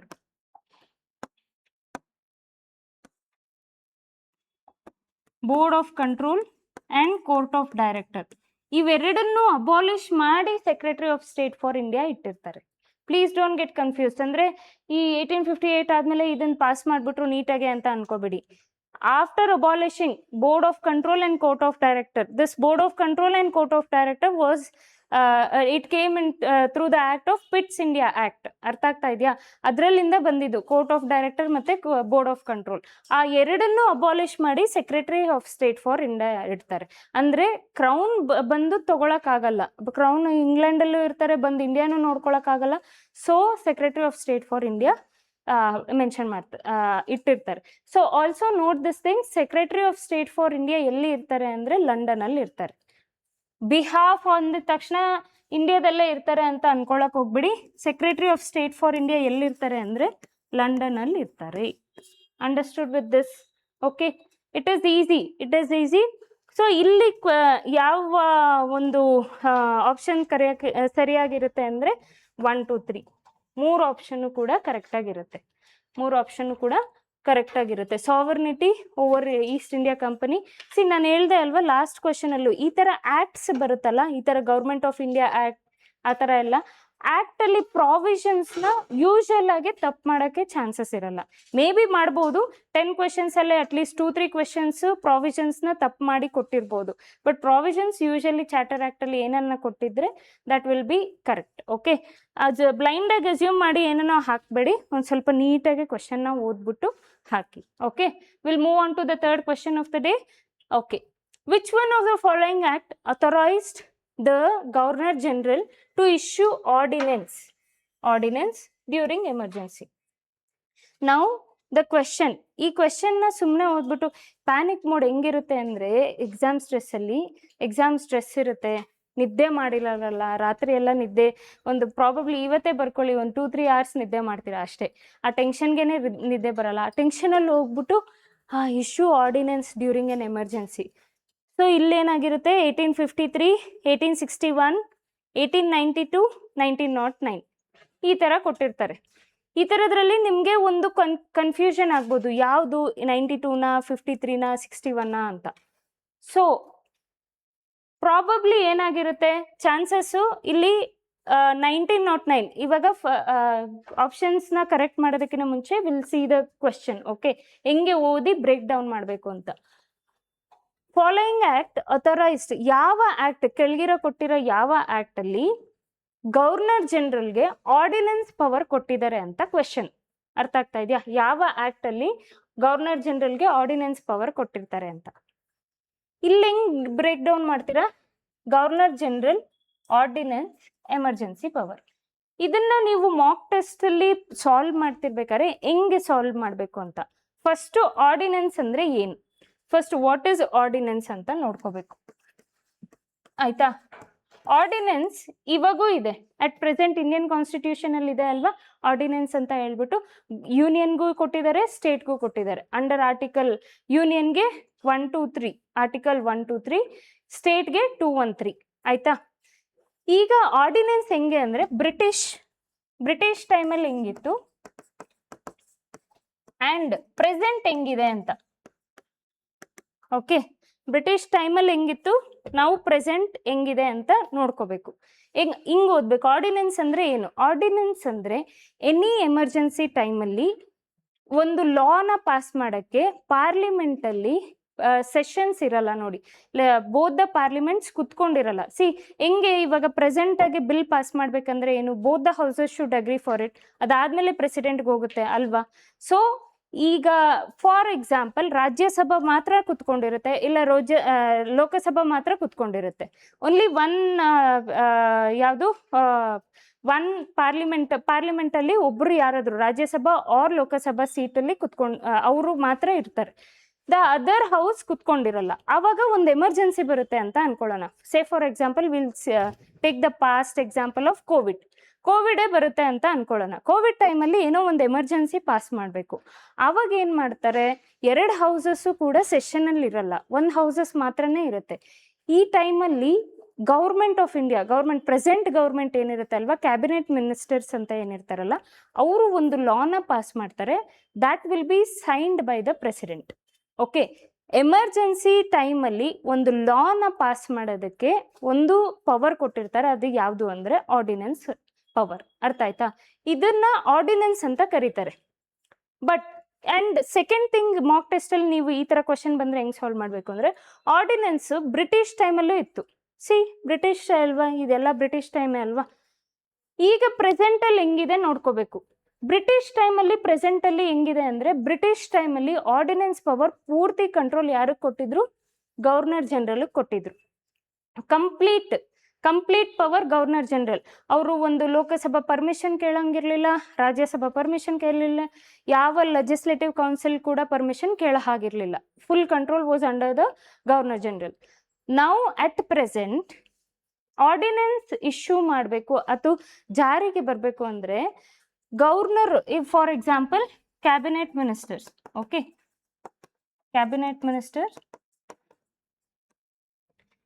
For example Lok Sabha ಮಾತ್ರ ಆರ್ ರಾಜ್ಯಸಭಾ, ಲೋಕಸಭಾ ಆರ್ ರಾಜ್ಯಸಭಾ ಮಾತ್ರ ಸೆಷನ್ ಅಲ್ಲಿ ಇರುತ್ತೆ ಅಂತ ಅನ್ಕೊಳ್ಳೋಣ. ಎಮರ್ಜೆನ್ಸಿ ಬಂದಿದೆ, ಫಾರ್ ಎಕ್ಸಾಂಪಲ್ ಕ್ಲೈಮೇಟ್ ಚೇಂಜ್ ಇಂದ ಏನೋ ಒಂದಾಗಿ ಇದು ಎಮರ್ಜೆನ್ಸಿ ಬಂದ್ಬಿಟ್ಟಿದೆ. I wish that will not happen. ಏನೋ ಒಂದು ಎಮರ್ಜೆನ್ಸಿ, ಕೋವಿಡ್ ಮತ್ತೆ ಆ ಥರದ್ದಲ್ಲ, ಏನೋ ಒಂದು ಎಮರ್ಜೆನ್ಸಿ ಬರುತ್ತೆ. ನಾವು ವಾಟ್ ಹ್ಯಾಪನ್ಸ್, ಇವ್ರು ಮಾತ್ರ ಇರ್ತಾರೆ ಅಂತ ಅನ್ಕೊಳ್ಳೋಣ, ಲೋಕಸಭಾ ಮಾತ್ರ ಇರ್ತಾರೆ, ರಾಜ್ಯಸಭಾ ಸೆಷನಲ್ಲಿ ಇರಲ್ಲ. This cabinet ministers will take a control to pass a law. ಆ ಎಮರ್ಜೆನ್ಸಿಗೆ ತಕ್ಕಂಗೆ ಲಾ ಪಾಸ್ ಮಾಡಬೇಕಾಗುತ್ತೆ, ಪಾಸ್ ಮಾಡ್ತಾರೆ. ಇವ್ರು ಪಾಸ್ ಮಾಡಾದ್ಮೇಲೆ one body at least one house ಒಪ್ಕೋಬೇಕು, ಇನ್ನೊಂದು ಹೌಸ್ ಇರಲ್ಲ. ಒಂದು ಲಾನ ಪಾಸ್ ಮಾಡಬೇಕು ಅಂದರೆ both the houses, after that ಪ್ರೆಸಿಡೆಂಟ್ಗೆ ಹೋಗುತ್ತೆ. ಇಲ್ಲಿ ಈ ಹೌಸ್ ಇರಲ್ಲ, ಓಕೆ, ಸೆಷನಲ್ಲಿ ಇರಲ್ಲ. Only these people will take power over that law and ಪ್ರೆಸಿಡೆಂಟ್ಗೆ ಪಾಸ್ ಮಾಡ್ತಾರೆ. ಪಾಸ್ ಮಾಡಿ ಎಲ್ಲ ಆಗುತ್ತೆ and it will come to ground, ಅಂದರೆ ಜಾರಿಗೆ ಬರುತ್ತೆ. ಈಗ ಈ 6 ವೀಕ್ಸ್ ಈಗ ಮತ್ತೆ ರಾಜ್ಯಸಭಾ ಅನ್ನೋದು ಸೆಷನ್ ಮಾಡ್ತಾರೆ. ಓಕೆ, ಬ್ರೇಕ್ ತಗೊಂಡಿರ್ತಾರೆ, ಅದನ್ನ ಬ್ರೇಕ್ ಆಗುತ್ತೆ, ಮತ್ತೆ they will start A session. Okay, session ಆದ್ಮೇಲೆ 6 ವೀಕ್ಸ್ ಒಳಗಡೆ ಇವರು ಏನು ಪಾಸ್ ಮಾಡಿರ್ತಾರಲ್ಲ, ಒಂದು ಲಾ ಏನು ಪಾಸ್ ಮಾಡಿರ್ತಾರಲ್ಲ during emergency, these people have to agree within 6 week. ಅರ್ಥ ಆಯ್ತಾ? 6 ವೀಕ್ಸಲ್ಲಿ ಒಪ್ಕೋಬೇಕು. 6 ವೀಕ್ಸಲ್ಲಿ ಒಪ್ಕೊಂಡಿಲ್ಲ ಅಂದರೆ ಈ ಲಾ ಅನ್ನೋದು ಹೊಟ್ಟೋಗ್ಬಿಡುತ್ತೆ. ಈಗಿರೋ ಪ್ರೆಸೆಂಟ್ ಥಿಂಗ್. ಆಗ ಬ್ರಿಟಿಷ್ ಟೈಮಲ್ಲಿ ಆರ್ಡಿನೆನ್ಸ್ ಹೆಂಗಿತ್ತು ಅಂದರೆ complete control under governor general. ಈ ಥರ ಪರ್ಮಿಷನ್ ಎಲ್ಲ ಏನಿರಲಿಲ್ಲ, ಗವರ್ನರ್ ಜನರಲ್ ಕೈ ಕೆಳಗಡೆ ಇತ್ತು. ಈಗ ಆಪ್ಷನ್ಸ್ ನೋಡೋಣ. ಆಪ್ಷನ್ಸ್ ಏನು? 1853 ಕೊಟ್ಟಿದ್ದಾರೆ. Okay, will put here 1858. ಒಂದು ಸ್ವಲ್ಪ ನೋಡ್ಕೊಂಡಿರೋಣ. 1858 ಆದಮೇಲೆ 1858 ಏನಕ್ಕೆ ಪಾಸ್ ಮಾಡಿರ್ತಾರೆ? 1857 ತುಂಬ ರಿವೋಲ್ಟ್ ಆಗಿ, ತುಂಬ ಏನು ಕಾನ್ಫ್ಲಿಕ್ಟ್ ಎಲ್ಲ ಆಗಿ, ಅದನ್ನು ಕಂಟ್ರೋಲ್ ಮಾಡೋದಕ್ಕೆ ಒಂದು ನ್ಯೂ ಲಾ ಪಾಸ್ ಮಾಡೋದನ್ನ ಪಾಸ್ ಮಾಡಬೇಕಾಗಿರುತ್ತೆ. 1858ಗೆ ತಗೊಬರ್ತಾರೆ. ಆಯಿತಾ? 1858 ತುಂಬ ದೊಡ್ಡದು ಯಾಕೆ ಆಯಿತು ಅಂದರೆ ಕಂಟ್ರೋಲ್ ಮಾಡೋಕ್ಕಾಗಲಿಲ್ಲ ಈಸ್ಟ್ ಇಂಡಿಯಾ ಕಂಪನಿ ಅವ್ರಿಗೆ. ಆ ಪ್ರೆಷರ್ ಅನ್ನೋದು ಏನಿರುತ್ತಲ್ಲ, ಸಿಪಾಯಿ ಮ್ಯೂಟಿನಿ ಆದಾಗ ಅದನ್ನು ಕಂಟ್ರೋಲ್ ಮಾಡೋಕ್ಕಿರಲ್ಲ. ಲಾ ಪಾಸ್ ಮಾಡೋಕ್ಕೆ ಒಂದು ಆ್ಯಕ್ಟ್ ಸರಿಗಿರಲ್ಲ. ಲಂಡನಲ್ಲಿ ಕುತ್ಕೊಂಡು ರೂಲ್ ಮಾಡ್ತಿರ್ತಾರೆ. ಈಸ್ಟ್ ಇಂಡಿಯಾ ಕಂಪನಿನೂ ಕರಪ್ಟ್ ಆಗಿರುತ್ತೆ, ಎಲ್ಲನೂ ಆಗಿರುತ್ತೆ. ಸೊ 1858ಇಂದ ಗೌರ್ಮೆಂಟ್, ಐ ಮೀನ್ ಬ್ರಿಟಿಷ್ ಅವ್ರ ಕಂಟ್ರೋಲ್ ತೊಗೊತಾರೆ, ಅಂದರೆ ಕ್ವೀನ್ ಅವ್ರ ಕಂಟ್ರೋಲ್ ತೊಗೊತಾರೆ. So they will be very strict. ಇನ್ನೊಂದ್ಸಲ ಈ ಥರ ಆಗಬಾರ್ದು ಅಂತ ಹೇಳ್ಬಿಟ್ಟು, ಇನ್ನೊಂದ್ಸಲ ಈ ಥರ ಏನಾದರೂ ಮೇಜರ್ ರಿವೋಲ್ಟ್ ಈ ಥರ ಆಗಬಾರ್ದು ಅಂತ ಹೇಳ್ಬಿಟ್ಟು ಗವರ್ನರ್ ಜನರಲ್ಗೆ ಒಂದು ಸ್ಪೆಷಲ್ ಪವರ್ ಕೊಡ್ತಾರೆ. ಈ ಥರ ಎಮರ್ಜೆನ್ಸಿ ಸಿಚುಯೇಷನ್ಸ್ ಏನಾನ ಬಂದಾಗ ಲೆಜಿಸ್ಲೇಟಿವ್ ಕೌನ್ಸಿಲ್ ಪರ್ಮಿಷನ್ ಇಲ್ಲದೇನೆ ನೀವೊಂದು ಲಾ ಪಾಸ್ ಮಾಡ್ಬೋದು. ಏನಾನ ಎಮರ್ಜೆನ್ಸಿ ಸಿಚುಯೇಷನ್ ಬಂದಾಗ, ಅಂದರೆ 1857 ಎಮರ್ಜೆನ್ಸಿ ಸಿಚುಯೇಷನ್ ತಾನೆ ಸಿಪಾಯಿ ಮ್ಯೂಟಿನಿ ಅನ್ನೋದು. ಆ ಥರ ಇನ್ನೊಂದ್ಸಲ ರಿಪೀಟ್ ಆಗದೇ ಇರೋ ಥರ ನೋಡ್ಕೊಳ್ಳೋದಕ್ಕೆ ನಿಮ್ಗೊಂದು ಪವರ್ ಕೊಡ್ತೀವಿ, governor general. That is called ordinance. ಲಾನ ನೀವು ಲೆಜಿಸ್ಲೇಟಿವ್ ಕೌನ್ಸಿಲ್ ಪರ್ಮಿಷನ್ ಇಲ್ಲದೇನೆ ಪಾಸ್ ಮಾಡ್ಬೋದು ಎಮರ್ಜೆನ್ಸಿ ಟೈಮಲ್ಲಿ. ಇವಾಗ ಲೆಜಿಸ್ಲೇಟಿವ್ ಪರ್ಮಿಷನ್ ಇದ್ದರೆ ಅವ್ರು ಪಾಸ್ ಮಾಡಿ, ಡಿಬೇಟ್ ಮಾಡಿ, ವೋಟ್ ಮಾಡಿ ಕಳಿಸ್ಬೇಕು ಅಲ್ವಾ, ಅದಕ್ಕೊಂದು ಪವರ್ ಕೊಡ್ತಾರೆ, ಅದು ordinance. This is during this is during emergency. 1858 ಕಳಿಸ್ತಾರ? ನೋ. 1858 ಹೇಳ್ತಾರೆ ಈ ಥರ ಆಗದೇ ಇರೋ ಥರ ನೋಡ್ಕೋಬೇಕು ಅಂತ. ಸೊ 1861 ಅದನ್ನ ಪಾಸ್ ಮಾಡ್ತಾರೆ. The right answer is actually B. ಆಯ್ತಾ? ಇನ್ನೊಂದು ಲಾಜಿಕ್ ಆಗಿ ಹೆಂಗೆ ಯೂಸ್ ಮಾಡ್ಬೋದು ಅಂದರೆ, ಈ ಥರ ಆರ್ಡಿನೆನ್ಸ್ ತುಂಬ ಪವರ್ ಗವರ್ನರ್ ಜನರಲ್ಗೆ ಯಾವಾಗ ಕೊಟ್ಟಿರ್ತಾರೆ? ಆಬ್ವಿಯಸ್ಲಿ ಅಲ್ವಾ, ತುಂಬ ದೊಡ್ಡ ಒಂದು ಆ್ಯಕ್ಟ್ ತುಂಬ ನೇಮ್ ಮಾಡಿದ್ದಾಗ ತಾನೇ ಕಳಿಸಿರ್ತಾರೆ. ಸೊ ಇಲ್ಲಿ ನೇಮ್ ಮಾಡಿರೋದು ಯಾವುದು? 1858. ಆಬ್ವಿಯಸ್ಲಿ ಆಪ್ಷನ್ಸಲ್ಲಿ 1858 ಇಲ್ಲ. ಸೊ ನೆಕ್ಸ್ಟ್ ಬರೋದು 1858 ಆದಮೇಲೆ ಯಾವ್ದು ಬಂದಿರುತ್ತೆ? 1861. So you can correct the option with B. You can go with the B. ಅರ್ಥ ಆಯ್ತಾ? ಇನ್ನೊಂದು ಥರನೂ ಲಾಜಿಕ್ ಆಗಿ ಸಾಲ್ವ್ ಮಾಡ್ಬೋದು. ಸಿ, ಹೆಂಗೆ ಸಾಲ್ವ್ ಮಾಡ್ತೀರಾ? ಇಲ್ಲಿ ಆಡ್ ಇದೆಯಾ? 1909 is a odd compare to 18. One option is removed. This option is removed. Okay, ನಿಮ್ಗೊಂದು ಚೂರು ಸರ್ಫೇಸ್ ಲೆವೆಲಲ್ಲಿ ನಾಲೆಡ್ಜ್ ಇದೆ ಅಂತ ಅನ್ಕೊಳ್ಳೋಣ. 1858ಗಿಂತ ಮುಂಚೆ ಬಂದಿದೆಯಾ 1853? This option is also wrong. Logic ಆಗಿ ಸಿ, ಬುಕ್ ನಾಲೆಡ್ಜೆ ಅಂತಲ್ಲ, ಲಾಜಿಕ್ ಆಗಿ ಮೋಸ್ಟ್ ಆಫ್ ದ ಪೀಪಲ್ ಅಂದರೆ there are people who have cleared this exam, specially prelims, through logic. ಮೇನ್ಸಲ್ಲಿ ಹಂಗೆ ಆಟ ಆಡೋಕ್ಕಾಗಲ್ಲ. ಮೇನ್ಸಲ್ಲಿ ನೀವು ಓದಬೇಕು, 360 ಡಿಗ್ರಿ ಆ್ಯಂಗಲ್ನ ಯೋಚನೆ ಮಾಡಿ ಬರೀಬೇಕಾಗುತ್ತೆ, ಡಿಸ್ಕ್ರಿಪ್ಟಿವ್ ಇರುತ್ತೆ. But prelims people who are very logic rational ಆಗಿರ್ತಾರಲ್ಲ ಅವರು ಸಖತ್ತಾಗಿ ಸಾಲ್ವ್ ಮಾಡ್ತಾರೆ. If at all you people are aware 2026 the most toughest UPSCಯಲ್ಲಿ ಕೊಟ್ಟಿದ್ರು ಕ್ವೆಶನ್ಸ್ ಎಲ್ಲಾನು. ಈಗ ಕ್ಲಿಯರ್ ಮಾಡೋರೆಲ್ಲಾನು ಪ್ರಾಬಬ್ಲಿ ಲಾಜಿಕ್ ಯೂಸ್ ಮಾಡಿ ಕ್ಲಿಯರ್ ಮಾಡಿರ್ತಾರೆ. ಓಕೆ, ಅಷ್ಟು ಟಫ್ ಇರೋ ಕ್ವೆಶನ್ಸ್ನ. ಎಕ್ಸಾಮಿನರ್ಸ್ಗೆ ಏನು ಬೇಕು ಅಂತ ಹೇಳಿದ್ರೆ, ನೀವೆಲ್ಲರೂ ನಾಳೆ ದಿನ ಆಫೀಸರ್ಸ್ ಆಗ್ತೀರಾ. ಮೆಮೊರೈಸ್ ಮಾಡಿಕೊಂಡು ಬಂದು ಎಕ್ಸಾಮ್ನ ಪೇಪರ್ನ ಸಾಲ್ವ್ ಮಾಡೋಕ್ಕೆ ನಿಮ್ಮನ್ನ ತಯಾರಿ ಮಾಡ್ತಿಲ್ಲ ಅಲ್ವಾ? ಅದು ಸ್ಕೂಲ್ ಸಿಸ್ಟಮ್ ಆಗ್ಬಿಡುತ್ತೆ. ನಾವು ಸ್ಕೂಲಲ್ಲಿ ಹಂಗೆ ಬಾಹೆಟ್ ಮಾಡ್ಕೊಂಡು ಹೋಗ್ಬಿಟ್ಟು ಬರ್ದಿರ್ತೀವಿ. That is not what examiners want. ಎಕ್ಸಾಮಿನರ್ಗೆ ನೀವು ಒಬ್ಬರು ಆಫೀಸರ್, ಸಡನ್ ಆಗಿ ಯಾವುದಾದ್ರೂ ಒಂದು ಸಿಚುಯೇಷನ್ ಬಂದಾಗ ನೀವು ಹೆಂಗೆ ಟ್ಯಾಕಲ್ ಮಾಡ್ತೀರಾ ಅನ್ನೋದೇ ಕ್ವೆಶನ್ ಪೇಪರಲ್ಲಿ ಹಾಕಿರ್ತಾರೆ. There are some question which are very easy. ಯಾಕೆ ಅಂತ ಹೇಳಿದ್ರೆ ಆಲ್ ಓವರ್ ಸ್ಟೇಟಲ್ಲಾಗಲಿ ಅಥವಾ ಆಲ್ ಓವರ್ ಇಂಡಿಯಾದಲ್ಲಾಗಲಿ ಎಲ್ಲ ಬ್ಯಾಕ್ಗ್ರೌಂಡಿಂದ ಬಂದಿರ್ತಾರೆ. ಸ್ಟೇಟ್, CBSE, ICIC, ಆಮೇಲೆ ತುಂಬ ಕಡಿಮೆ ಗೌರ್ಮೆಂಟ್ ಸ್ಕೂಲಲ್ಲಿ ಓದಿರೋರು, ಪ್ರೈವೇಟ್ ಸ್ಕೂಲಲ್ಲಿ ಓದಿರೋರು ಬಂದಿರ್ತಾರೆ. ಅಂಥವ್ರಿಗೂ ಈಸಿ ಆಗಿರಬೇಕು ಎಕ್ಸಾಮ್ ಅಂತ some questions are very easy and some question demands logic. ನೀವು ಎಲ್ಲಿಂದ ಬಂದಿದ್ರು ನೀವು ಆಫೀಸರ್ಸ್ ಥರ ಥಿಂಕ್ ಮಾಡಬೇಕು. ಅದಕ್ಕೆ ನಾನು ಇನ್ನೊಂದು ಹೇಳ್ತೀನಿ ಅಂದರೆ, ನೀವು ಕ್ವೆಶನ್ ಪೇಪರ್ ಸಾಲ್ವ್ ಮಾಡ್ಬೇಕಾದ್ರೆ ಒಂದು ಆಫೀಸರ್ ಆಗಿ ಸಾಲ್ವ್ ಮಾಡಿ. Okay, don't sit as an aspirants ಆಗಿ ಅಲ್ಲ. ಲಾಜಿಕ್ ಯೂಸ್ ಮಾಡಿ, ರ್ಯಾಷನಲ್ ಯೂಸ್ ಮಾಡಿ, ಫ್ಯೂಚರಿಸ್ಟಿಕ್ ಆಗಿ ಥಿಂಕ್ ಮಾಡಬೇಕು. ಯಾಕೆ ಈ ಥರ ಕೊಟ್ಟಿದ್ದಾರೆ, ಏನಕ್ಕೆ ಈ ಥರ ಆಪ್ಷನ್ನೇ ಫ್ರೇಮ್ ಮಾಡಿದ್ದಾರೆ ಅಂತ. ಇವಾಗೂ ಅಷ್ಟೇ, ನೀವು ಯಾವ್ದಾನ ಮಾಕ್ ಟೆಸ್ಟ್ ಸಾಲ್ವ್ ಮಾಡ್ಬೇಕಾದ್ರೆ whenever you are solving mock test, make sure that you will think why this option is framed. Question ಯಾಕೆ ಹಿಂಗೆ ಫ್ರೇಮ್ ಮಾಡಿದ್ದಾರೆ, ಈ ಆಪ್ಷನ್ಸ್ನ ಯಾಕೆ ಇಲ್ಲೇ ಇಟ್ಟಿದ್ದಾರೆ ಅನ್ನೋದು ಕೂಡ ನೆನ್ಪು ಮಾಡ್ಕೊಳ್ಳಿ. ಇಲ್ಲಿ ಆಡ್ ಒನ್ ಔಟ್ ಏನು ಮಾಡ್ತಾರೆ ಯೂಶುವಲಾಗಿ ಆಸ್ಪಿರೆಂಟ್ಸು, ಇಲ್ಲೆಲ್ಲ 18 ಇದೆ ಅಲ್ವಾ, ಇಲ್ಲಿ ಮಾತ್ರ 19 ಇದೇ ಕರೆಕ್ಟ್ ಆಗಿರ್ಬೋದು ಅಂತ ಟಿಕ್ ಮಾಡಕ್ಕೆ ಹೋಗ್ತಾರೆ. No, this might be odd ಅಂತ ಥಿಂಕ್ ಮಾಡಿ. ಇದು ಆಡ್ ಆಗಿರುತ್ತೆ. ಸೊ ದಿಸ್ ಇಸ್ 1853, ಬಿಫೋರ್ 1858 ಬಂದಿದೆ. ಆಪ್ಷನ್ನ ಕ್ಯಾನ್ಸಲ್ ಮಾಡಿ. Next you are down with B and C, 50-50.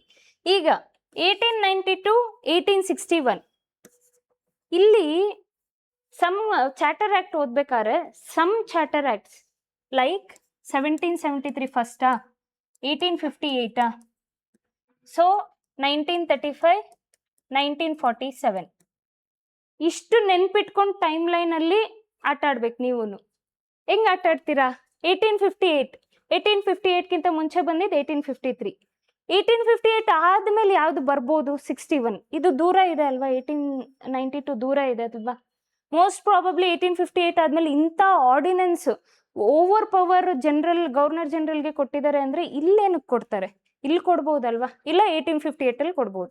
1858 it's actually transformation, ಅಂದರೆ ಪವರ್ನ ಟ್ರಾನ್ಸ್ಫಾರ್ಮ್ ಮಾಡೋಕ್ಕೆ ಆ್ಯಕ್ಟ್ನ ಪಾಸ್ ಮಾಡಿರ್ತಾರೆ. ಆಬ್ವಿಯಸ್ಲಿ 1858 ಅದನ್ನು ಅಷ್ಟು ಪವರ್ ಕೊಡೋಕ್ಕೆ ಸಾಧ್ಯ ಇರಲ್ಲ. ಸೊ 1861 ಕೊಟ್ಟಿರ್ಬೋದು ಅಂತ ಲಾಜಿಕಾಗಿ ಥಿಂಕ್ ಮಾಡಿ ಮಾರ್ಕ್ ಮಾಡಬೇಕು. ಅರ್ಥ ಆಯ್ತಾ? ಅಂಡರ್ಸ್ಟೂಡ್? ತುಂಬ ಅನಿಸುತ್ತೆ, ಬಟ್ 2-3 ಕ್ವೆಶನ್ ಪೇಪರ್ ನೀವು ಸಾಲ್ವ್ ಮಾಡಿದ್ಮೇಲೆ ಓಕೆ ಅನಿಸುತ್ತೆ. Okay, next question. Which one of the following statement about the government of India act 1935? Please note the words. ಪ್ರೆಷರಲ್ಲಿ ಏನು ಮಾಡ್ತೀವಿ? Government of India act is correct, not ಅಂತ ನೋಡೋದೇ ಇಲ್ಲ. ಅದಕ್ಕೆ ಅವ್ರು ಬ್ಲಾಕ್ ಲೆಟರ್ಸಲ್ಲಿ ಬರ್ದಿರ್ತಾರೆ ಎಕ್ಸಾಮಿನರ್ಸ್, ತಪ್ಪು ಮಾಡಬಾರ್ದು ಪಾಪ ಆಸ್ಪಿರೆಂಟ್ಸ್ ಲೈಫ್ ಅಂತ. So NOT, not. ಆಯ್ತಾ? ನಾಟ್ ಅನ್ನೋದು ನೋಡ್ಕೋಬೇಕು. ಈ ಕೊಟ್ಟಿರೋ ಆಪ್ಷನ್ಸಲ್ಲಿ ಈ ಆ್ಯಕ್ಟ್ ಪ್ರಕಾರ ಯಾವುದು ತಪ್ಪು ಅಂತ ಕೊಟ್ಟಿದ್ದಾರೆ ಕ್ವೆಶನ್. ಆಯ್ತಾ? ಗೌರ್ಮೆಂಟ್ ಆಫ್ ಇಂಡಿಯಾ ಆ್ಯಕ್ಟ್ 1935 ಪ್ರಕಾರ ಕೊಟ್ಟಿರೋ ಆಪ್ಷನ್ಸಲ್ಲಿ ಯಾವುದು ತಪ್ಪು ನೋಡೋಣ. First, it envisioned the establishment of All India Federation. Second, it introduced provincial autonomy. Third, it proposed diarchy at the central level.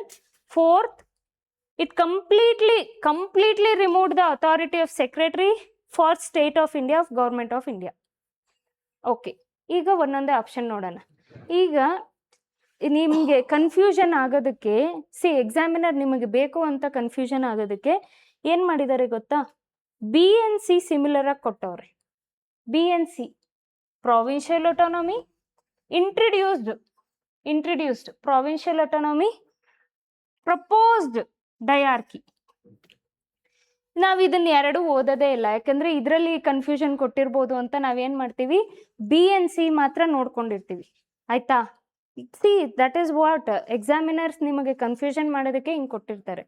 So don't be ಇದಕ್ಕೆ ಡೋಂಟ್ ಗೆಟ್ ಟ್ರ್ಯಾಪ್ಡ್. ಇದೇ trap questions ಅಂತ ಹೇಳ್ತಾರೆ. Okay, ನಿಮ್ಮನ್ನ trap ಮಾಡೋದಕ್ಕೆ ಹಿಂಗೆ ಆಪ್ಷನ್ಸ್ನ set ಮಾಡಿರ್ತಾರೆ. Actual ಆಗಿ ಎಲ್ಲಾನು ನೋಡ್ಕೊಳ್ಳೋದಾದ್ರೆ extreme words, one more logic I want to share. Extreme words ಅಂದರೆ ಕಂಪ್ಲೀಟ್ಲಿ, ಬ್ಯಾಂಡ್, ಇಲ್ಲ ಆಲ್ ಆಫ್ ದ ಅಬೋ, ಇಲ್ಲಾಂದರೆ ಎಕ್ಸ್ಟ್ರೀಮ್ ವರ್ಡ್ಸ್ ಈ ಥರ ಕೊಟ್ಟಿದ್ರೆ, ಇಲ್ಲಿ ನೋಡಿ ಕಂಪ್ಲೀಟ್ಲಿ ಅಂತ ಕೊಟ್ಟಿದ್ದಾರಾ. It completely remove the authority of secretary of state for India over the government of India. 1947ವರೆಗೂ ಈ ಥರ ದೊಡ್ಡ ಪೊಸಿಷನ್ಸ್ ಏನಿರುತ್ತೆ ಅಲ್ವಾ, secretary of state for India, viceroy ಆಗಲಿ ಅಥವಾ ಕ್ವೀನ್ ಆಗಲಿ, ಈ ಥರ ಪೊಸಿಷನ್ಸ್ ಏನೇನಿರುತ್ತೆ 1947ವರೆಗೂ ಅವರು ಅಬಾಲಿಷ್ ಮಾಡಿರಲ್ಲ. Okay, none of those things will be abolished. 1947ವರೆಗೂ ನಮ್ಗೆ ಇಂಡಿಪೆಂಡೆನ್ಸ್ ಬರೋವರೆಗೂ ಈ ಪೋಸ್ಟ್ ಎಲ್ಲ ಹಂಗೆ ಇತ್ತು. ಓಕೆ, ಯೂಶಲ್ ಆಗಿ ಇದಕ್ಕೆ ಬಾಯ್ಲ್ ಡೌನ್ ಆಗ್ತಾರೆ. ಸೊ ಅದಕ್ಕೆ ಕ್ವೆಶನ್ಸು ಆಪ್ಷನ್ಸ್ನ ನೀಟಾಗಿ ಓದಿ. ನೀವು ನೀಟಾಗಿ ಆ ಕ್ವೆಶನ್ಸು ಆಪ್ಷನ್ಸ್ನ ಓದಿದ್ರೆ ಆ ಕ್ವೆಶನ್ಸ್ನ ನೀವು ಪಕ್ಕಾ ಸಾಲ್ವ್ ಮಾಡ್ದಂಗೆ. ಓಕೆ, ಫಸ್ಟು ಕನ್ಫ್ಯೂಷನ್ ಆಗಿರ್ಬೋದು. ಅಂದರೆ it envisioned the establishment of all India federation. ಇದು ಕೆಲವ್ರಿಗೆ ಸರ್ಫೇಸ್ ಲೆವೆಲಲ್ಲಿ ಓದಿರೋರಿಗೆ ಮತ್ತು ಇನ್ ಡೀಪಾಗಿ ಓದಿದ್ರು ಇದು ನೆನ್ಪು ಬರಲ್ಲ. ಆಲ್ ಇಂಡಿಯಾ ಫೆಡರೇಷನ್ ಅಂದರೆ ಏನು, ಹೆಂಗೆ ಅಂತ ಇದನ್ನು ಸ್ಕಿಪ್ ಮಾಡಿಬಿಡ್ತೀರಾ. ಓಕೆ, ನೆಕ್ಸ್ಟ್ ಇದರಲ್ಲಿ ಉಳ್ಕೊತೀರಾ, ಇದಾ ಅಂತ ಹೇಳ್ಬಿಟ್ಟು ಪ್ರಾವಿನ್ಷಿಯಲ್ಲ ಅಥವಾ ಪ್ರಪೋಸ್ ಡಯಾರ್ಕಿ ಅಂತ ಇದರಲ್ಲೇ ಒದ್ದಾಡ್ಬಿಟ್ಟು ಇದರಲ್ಲಿ ಯಾವ್ದಾನ ಒಂದು ಆಪ್ಷನ್ ಟಿಕ್ ಮಾಡ್ತೀರಾ. ನೋ, ಇದನ್ನ ನೋಡಿ ಕಂಪ್ಲೀಟ್ಲಿ ರಿಮೂವ್ಡ್ ಅಂತ. This option actually make sense. No, ಇದು ಕಂಪ್ಲೀಟ್ಲಿ ನಾಟ್ ಅಂತ ಕೊಟ್ಟಿದ್ದಾರೆ. ಈ option is actually correct. Extreme words ಕೊಟ್ಟರೆ ಎಕ್ಸ್ಟ್ರೀಮ್, ಇವಾಗ for example citizenship is mentioned in the ಕಾನ್ಸ್ಟಿಟ್ಯೂಷನಲ್ಲಿ ಮೆನ್ಷನ್ ಆಗಿರೋದು ಎಷ್ಟೊಂದು ವರ್ಡ್ಸ್ ಇಲ್ಲ, ಕೆಲವೊಂದು ವರ್ಡ್ಸ್ ಮಾತ್ರನೇ ಕಾನ್ಸ್ಟಿಟ್ಯೂಷನಲ್ಲಿ ಮೆನ್ಷನ್ ಆಗಿರುತ್ತೆ. ಸೊ ಈ ಥರ extreme mentioned in the constitution, completely ಅಬಾಲಿಷ್ಡ್, band, ಈ ಥರ ಎಕ್ಸ್ಟ್ರೀಮ್ ವರ್ಡ್ಸ್ ಕೊಟ್ಟಾಗ ಆಲ್ ಅಥವಾ ನನ್ ಅಂತ ಕೊಟ್ಟಿರ್ತಾರೆ, ಅದನ್ನ ಸ್ಕಿಪ್ ಅದನ್ನ actually you can remove that option. ಅರ್ಥ ಆಗ್ತಾ ಇದೆಯಾ? ಓಕೆ, ನಾವು ಇದನ್ನ ಹೆಂಗೆ ಕ್ವೆಶನ್ನ ಹೆಂಗೆ ಸಾಲ್ವ್ ಮಾಡಬೇಕು ಅಥವಾ ಮಾಕ್ ಟೆಸ್ಟಲ್ಲಿ ಇದನ್ನ ಬಂದರೆ ಹೆಂಗೆ ಓದ್ಕೋಬೇಕು ಅಂತ ಹೇಳಿದ್ರೆ, ಗೌರ್ಮೆಂಟ್ ಆಫ್ ಇಂಡಿಯಾ ಆ್ಯಕ್ಟ್ 1935 ಪ್ರಾವಿಷನ್ಸ್ನ ಓದ್ಕೊಳ್ಳಿ. ಈ ಪ್ರಾವಿಷನ್ಸ್ ಎಲ್ಲನೂ ಕೊಟ್ಟಿರ್ತಾರೆ.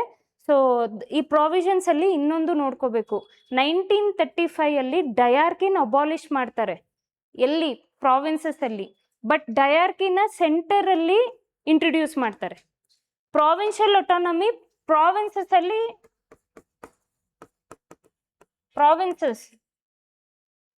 ಪ್ರಾವಿನ್ಸಸ್ಸಲ್ಲಿ ಇಂಟ್ರೊಡ್ಯೂಸ್ ಮಾಡ್ತಾರೆ, ಪ್ರಾವಿನ್ಸಸ್ಸಲ್ಲಿ ಡಯಾರ್ಕಿ ಅಬಾಲಿಷ್ ಮಾಡ್ತಾರೆ. ಕನ್ಫ್ಯೂಷನ್. ನೆಕ್ಸ್ಟ್ ಕ್ವೆಶನ್ ಇದೇ ಇರೋದು. ಓಕೆ, 1935 ಆ್ಯಕ್ಟ್ ಪ್ರಕಾರ ಪ್ರಾವಿನ್ಸಸ್ಸಲ್ಲಿ ಡಯಾರ್ಕಿ ಇರುತ್ತಲ್ವ, ಅದನ್ನು ಅಬಾಲಿಷ್ ಮಾಡಿಬಿಟ್ಟು ಸೆಂಟರಲ್ಲಿ ಇಂಟ್ರೊಡ್ಯೂಸ್ ಮಾಡ್ತಾರೆ. ಪ್ರಾವಿನ್ಸಸ್ಸಲ್ಲಿ ಪ್ರಾವಿನ್ಷಿಯಲ್ ಆಟೋನಮಿ ಅನ್ನೋದನ್ನ ಕೊಡ್ತಾರೆ. Okay, this is how. ಈ ಆಪ್ಷನ್ಸ್ ಪಕ್ಕಾನು ನೀವು ಬರ್ಕೋಬೇಕು. ಏನಂತಾರೆ, ಪ್ರಾವಿನ್ಷಿಯಲ್ ಆಟೋನಮಿ ಎಲ್ಲಿ ಇಂಟ್ರೊಡ್ಯೂಸ್ ಮಾಡಿರ್ತಾರೆ? ಪ್ರಾವಿನ್ಸಸ್ಸಲ್ಲಿ. ಆಮೇಲೆ ಇಲ್ಲಿ ಡಯಾರ್ಕಿ ಅನ್ನೋದನ್ನ ಅಬಾಲಿಷ್ ಮಾಡ್ತಾರೆ. ಡಯಾರ್ಕಿ ಅನ್ನೋದು ಅಬಾಲಿಷ್ ಆಗುತ್ತೆ. ಸೆಂಟರ್ ಲೆವೆಲಲ್ಲಿ ಡಯಾರ್ಕಿನ ಇಂಟ್ರೊಡ್ಯೂಸ್ ಮಾಡ್ತಾರೆ ಅಂತ. ಅರ್ಥ ಆಯ್ತಾ? ಆಪ್ಷನ್ಸ್ ಕೆಳಗಡೆನೆ ಬರ್ಕೊಳ್ಳಿ. ನೀವು ನೋಟ್ಸ್ ಎಲ್ಲ ಏನು ಬೇಕಾಗಿಲ್ಲ, ಕ್ವೆಶನ್ ಪೇಪರಲ್ಲೇ ನೋಟ್ಸ್ ಮಾಡ್ಕೋಬಹುದು. Okay, will move on to next question. Okay, next question. The act completely ended the commercial activity of East India Company, making it purely administrative body. Purely administrative body. Yes. ವಿಡಿಯೋನ ಒಂಚೂರು pass ಮಾಡಿಬಿಟ್ಟು ಈ ಕ್ವೆಶನ್ನ answer ಮಾಡೋಕ್ಕೆ try ಮಾಡಿ. ಹೆಂಗೆ ಕೊಟ್ಟಿದ್ದಾರೆ ಅಂದರೆ examiner 3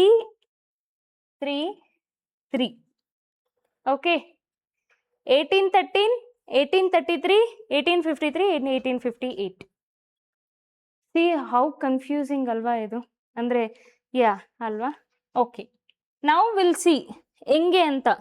elimination usual ಆಗಿ ಒಂದು ರೀಡ್ ಬಿಟ್ವೀನ್ ದ ಲೈನ್ಸ್ ಅಂದರೆ ಕ್ವೆಶನ್ನ ಅರ್ಥ ಮಾಡ್ಕೊಳ್ಳಿ. Act completely ended commercial activities. Act ended commercial activities plus Act abolished East India Company. ಎರಡಕ್ಕೂ ಡಿಫ್ರೆನ್ಸ್ ಇದೆ. ಕಮರ್ಷಿಯಲ್ ಆಕ್ಟಿವಿಟೀಸ್ ಎಂಡ್ ಮಾಡ್ತಾರೆ ಒಂದು, this question. Second, abolished East India Company. Abolished East India Company second. 1830 ಏನ್ ಮಾಡ್ತಾರೆ ಅಂದ್ರೆ commercial activities of East India Company ಎಲ್ಲ abolish ಮಾಡಿ except trade with China and tea trade.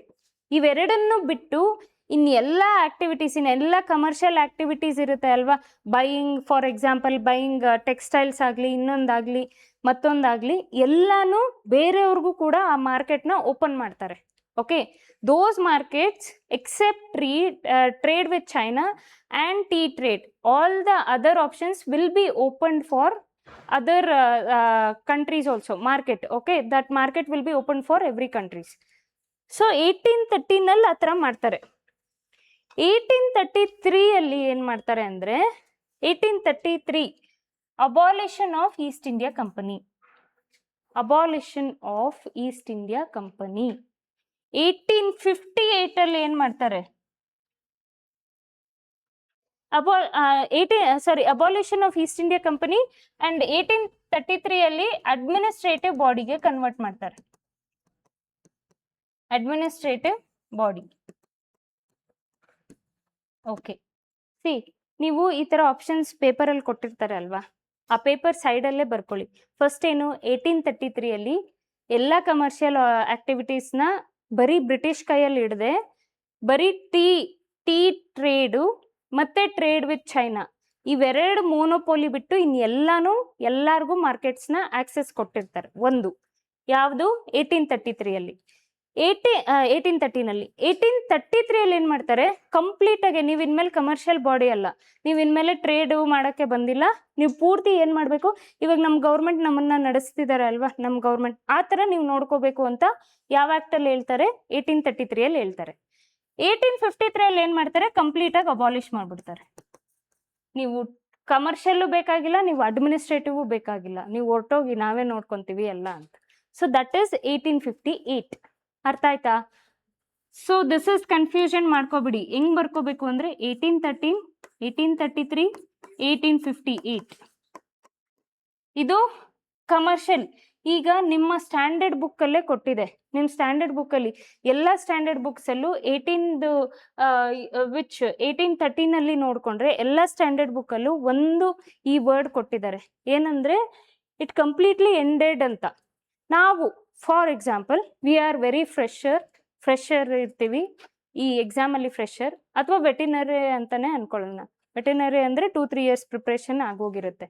ನಾವೇನು ಮಾಡ್ತೀವಿ, ಯೂಶಲ್ ಆಗಿ ಆ ಪೇಪರ್ ಓದ್ತಾ ಈ ಒಂದು ವರ್ಡ್ ನೆನ್ಪಿಟ್ಕೊತೀವಿ, ಎಂಡೆಡ್. ಎಂಡೆಡ್ ಅಂದರೆ ಎಂಡೆಡ್, ಪೂರ್ತಿ ಆಗೋಯ್ತು, ಕಂಪ್ಲೀಟಾಗಿ ಆಗೋಯ್ತು, ಎಂಡೆಡ್ ಅಂತ. ಎಂಡೆಡ್ ಅಂದಿದ ತಕ್ಷಣ ನಾವೇನು ಮಾಡ್ತೀವಿ, 1833 ಆಪ್ಷನ್, 1858 ಆಪ್ಷನ್ಗೆ ಹೊಟ್ಟೋಗ್ಬಿಡ್ತೀವಿ. ಎಂಡೆಡ್ ಅಲ್ವಾ, ಈಸ್ಟ್ ಇಂಡಿಯಾ ಕಂಪನಿ ಎಂಡೆಡ್ ಅಂತ. ಅದಕ್ಕೆ ಕ್ವೆಶನ್ನ ನೀಟಾಗಿ ಅರ್ಥ ಮಾಡ್ಕೋಬೇಕು. ಎಂಡೆಡ್ ಕಮರ್ಷಿಯಲ್ ಆಕ್ಟಿವಿಟೀಸ್ ಅಂತ ಕೇಳ್ತಿದ್ದಾರೆ ಅವರು ಈಸ್ಟ್ ಇಂಡಿಯಾ ಕಂಪನಿ ಕಂಪ್ಲೀಟಾಗಿ ಅಬಾಲಿಷ್ ಕೇಳ್ತಿಲ್ಲ, ಅಥವಾ ಕಂಪ್ಲೀಟಾಗಿ ಅಡ್ಮಿನಿಸ್ಟ್ರೇಟಿವ್ ಬಾಡಿ ಕೇಳ್ತಾ ಇಲ್ಲ. ಅವರು ಕಮರ್ಷಿಯಲ್ ಆಕ್ಟಿವಿಟೀಸ್ನ ಏನು ಮಾಡ್ತಾರೆ, ಟ್ರೇಡ್ ವಿತ್ ಚೈನಾ ಮತ್ತು ಟ್ರೇಡ್ ವಿತ್ ಟೀನ ಇಲ್ಲಿ, ಓಕೆ, ಅವೆರಡು ಬಿಟ್ಟು ಇನ್ನೆಲ್ಲಾನು ಮೋನೋಪೊಲಿ ಏನು ಮಾಡ್ತಾರೆ, ಕಂಪ್ಲೀಟಾಗಿ ತೆಗ್ದಾಕ್ಬಿಡ್ತಾರೆ 1813. 1833 ಅಡ್ಮಿನಿಸ್ಟ್ರೇಟಿವ್ ಬಾಡಿಯಾಗಿ ಚೇಂಜ್ ಮಾಡ್ತಾರೆ. 1858 ಏನು ಮಾಡ್ತಾರೆ, ಕಂಪ್ಲೀಟಾಗಿ ಅಬಾಲಿಷ್ ಮಾಡ್ತಾರೆ. ಓಕೆ, ಇವಾಗ ಏನು ಮಾಡ್ತೀವಿ ನಾವು, ಯೂಶಲಾಗಿ ಆಸ್ಪಿರೆಂಟ್ಸು ಇದನ್ನ ಟಿಕ್ ಮಾಡ್ತಾರೆ, ಇವು ಮೂರನ್ನ ಬಿಟ್ಬಿಡ್ತಾರೆ. No, actually answer is this one. ಅರ್ಥ ಆಯ್ತಾ? Don't be confused. 1813 except tea trade and trade with China. Idu. And this will be converted to administrative body. Illi abolish ಮಾಡ್ತಾರೆ. Also one thing, please note that ಇಲ್ಲಿ ಯಾವ text ಬುಕ್ಕಲ್ಲೂ ಕೊಟ್ಟಿಲ್ಲ. East India ಕಂಪನಿನ ಕಂಪ್ಲೀಟಾಗಿ ಯಾವಾಗ dismantle ಮಾಡ್ತಾರೆ ಅಂದರೆ 1874. 1874 East India ಕಂಪನಿನ ಕಂಪ್ಲೀಟಾಗಿ ತೆಗ್ದ್ಬಿಡ್ತಾರೆ. ವಿಚ್ ಮೀನ್ಸ್ 1858 ಅಬಾಲಿಷ್ ಮಾಡ್ತಾರೆ ಅಷ್ಟೇ. ಇನ್ಮೇಲೆ ನೀವು ಅಡ್ಮಿನಿಸ್ಟ್ರೇಟಿವ್ ಆಗು ವರ್ಕ್ ಮಾಡಬೇಡಿ, ಕಮರ್ಷಿಯಲ್ ಆಗು ವರ್ಕ್ ಮಾಡಬೇಡಿ ಅಂತ. ಕಂಪ್ಲೀಟಾಗಿ ಒಂದು ಕಂಪನಿನೇ ಕ್ಲೋಸ್ ಮಾಡೋದು ಯಾವಾಗ ಅಂದರೆ 1874. East India will be completely closed ಯಾವಾಗ ಅಂದರೆ ಇಲ್ಲಿ ಕಂಪ್ಲೀಟ್ಲಿ ಕ್ಲೋಸ್ಡ್ ಅಥವಾ ಅಬಾಲಿಷ್ಡ್ ಎಂಡೆಡ್ ಯಾವಾಗ ಅಂದರೆ 1874. They might ask you question saying that abolish ಮಾಡಿರೋದು ಇಲ್ಲಿ ಅಂತ. ಅಬಾಲಿಷ್ ಎಲ್ಲಿ ಮಾಡ್ತಾರೆ? ಇಂಡಿಯಾದಲ್ಲಿ ಈಸ್ಟ್ ಇಂಡಿಯಾ ಕಂಪನಿನ ಅಬಾಲಿಷ್ ಮಾಡ್ತಾರೆ. ಬೇರೆ ಬೇರೆ ಕಂಟ್ರೀಸಲ್ಲಿ ಇನ್ನೂ ಈಸ್ಟ್ ಇಂಡಿಯಾ ಕಂಪನಿ ಇರುತ್ತೆ. ಅರ್ಥ ಆಗ್ತಿದೆ ಅಲ್ವಾ? 1874 ಕಂಪ್ಲೀಟಾಗಿ ರಿಮೂವ್ ಮಾಡಿಬಿಡ್ತಾರೆ. ಅಂದರೆ 1874 ಇನ್ಮೇಲೆ ಯಾವತ್ತೂ ಯಾವ ಕಂಟ್ರಿನಲ್ಲೂ ಈಸ್ಟ್ ಇಂಡಿಯಾ ಕಂಪನಿ ಇರಲ್ಲ. That is what you have to know that. Okay, this is all about. Don't get confused. ಈ ಥರ ಇಲ್ಲಿ 1853 ಅಂತ ಇದೆ. ದಟ್ ಈಸ್ ಆ್ಯಕ್ಚುಲಿ ಲೆಜಿಸ್ಲೇಟಿವ್ನ ಎಕ್ಸ್ಪ್ಯಾಂಡ್ ಮಾಡ್ತಾರೆ ಮತ್ತು ಸೀಟ್ಸ್ನ ಜಾಸ್ತಿ ಕೊಡ್ತಾರೆ. ಅರ್ಥ ಆಗ್ತಾ ಇದೆಯಾ? ಓಕೆ, ಇದನ್ನು ಹೆಂಗೆ ಓದ್ಕೋಬೇಕಂದ್ರೆ ಇದೇ ಥರ ಯಾವ ಆಪ್ಷನ್ಸಲ್ಲಿ ಏನೇನಿದೆ ಅಂತ ನೋಡ್ಕೊಂಡು ಓದ್ಕೋಬೇಕು. That is how you will solve the question. Understood? Will move on to next question. Okay, the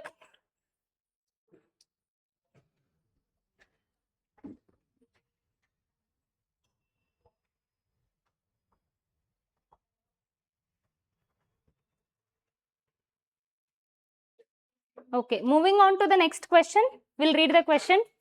Okay, the concept of provincial autonomy replaced the system of diarchy in the provinces through which act? ಈ question ಏನು ಕೊಟ್ಟಿದ್ದಾರೆ?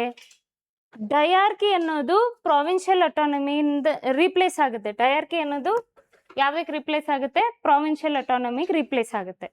ಅದು ಯಾವ act ಕೆಳಗಡೆ ಅಂತ ಕೊಟ್ಟಿದ್ದಾರೆ. ಅರ್ಥ ಆಯ್ತಾ? ಇವಾಗ ನೋಡೋಣ ಆಪ್ಷನ್ಸ್. 1990, 1935, 1947, 1892.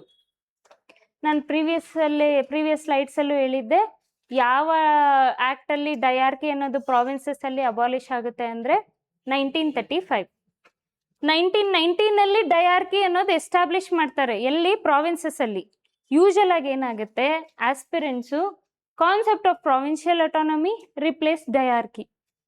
ಫುಲ್ ಎಕ್ಸೈಟ್ಮೆಂಟ್ ಆ ಕ್ವಶನ್ ನೋಡಿದ ತಕ್ಷಣ ಈ ಕ್ವಶನ್ ನನಗೆ ಗೊತ್ತು, first option is A right option ಅಂತ ಕೊಟ್ಬಿಡ್ತಾರೆ, ಹಾಕ್ಬಿಡ್ತಾರೆ. ಹಂಗೆ ನೋ, ಎಕ್ಸಾಮಿನರ್ ಮೈಂಡ್ ಸೆಟ್ಟೇ ಹಂಗೆ. ನೋಡಿ, ನಾವೇನು ಮಾಡ್ತೀವಿ ಎಕ್ಸಾಮ್ ಪ್ರೆಷರಲ್ಲಿ ಫಸ್ಟು ಈ ಆಪ್ಷನ್ ಓದ್ತೀವಾ?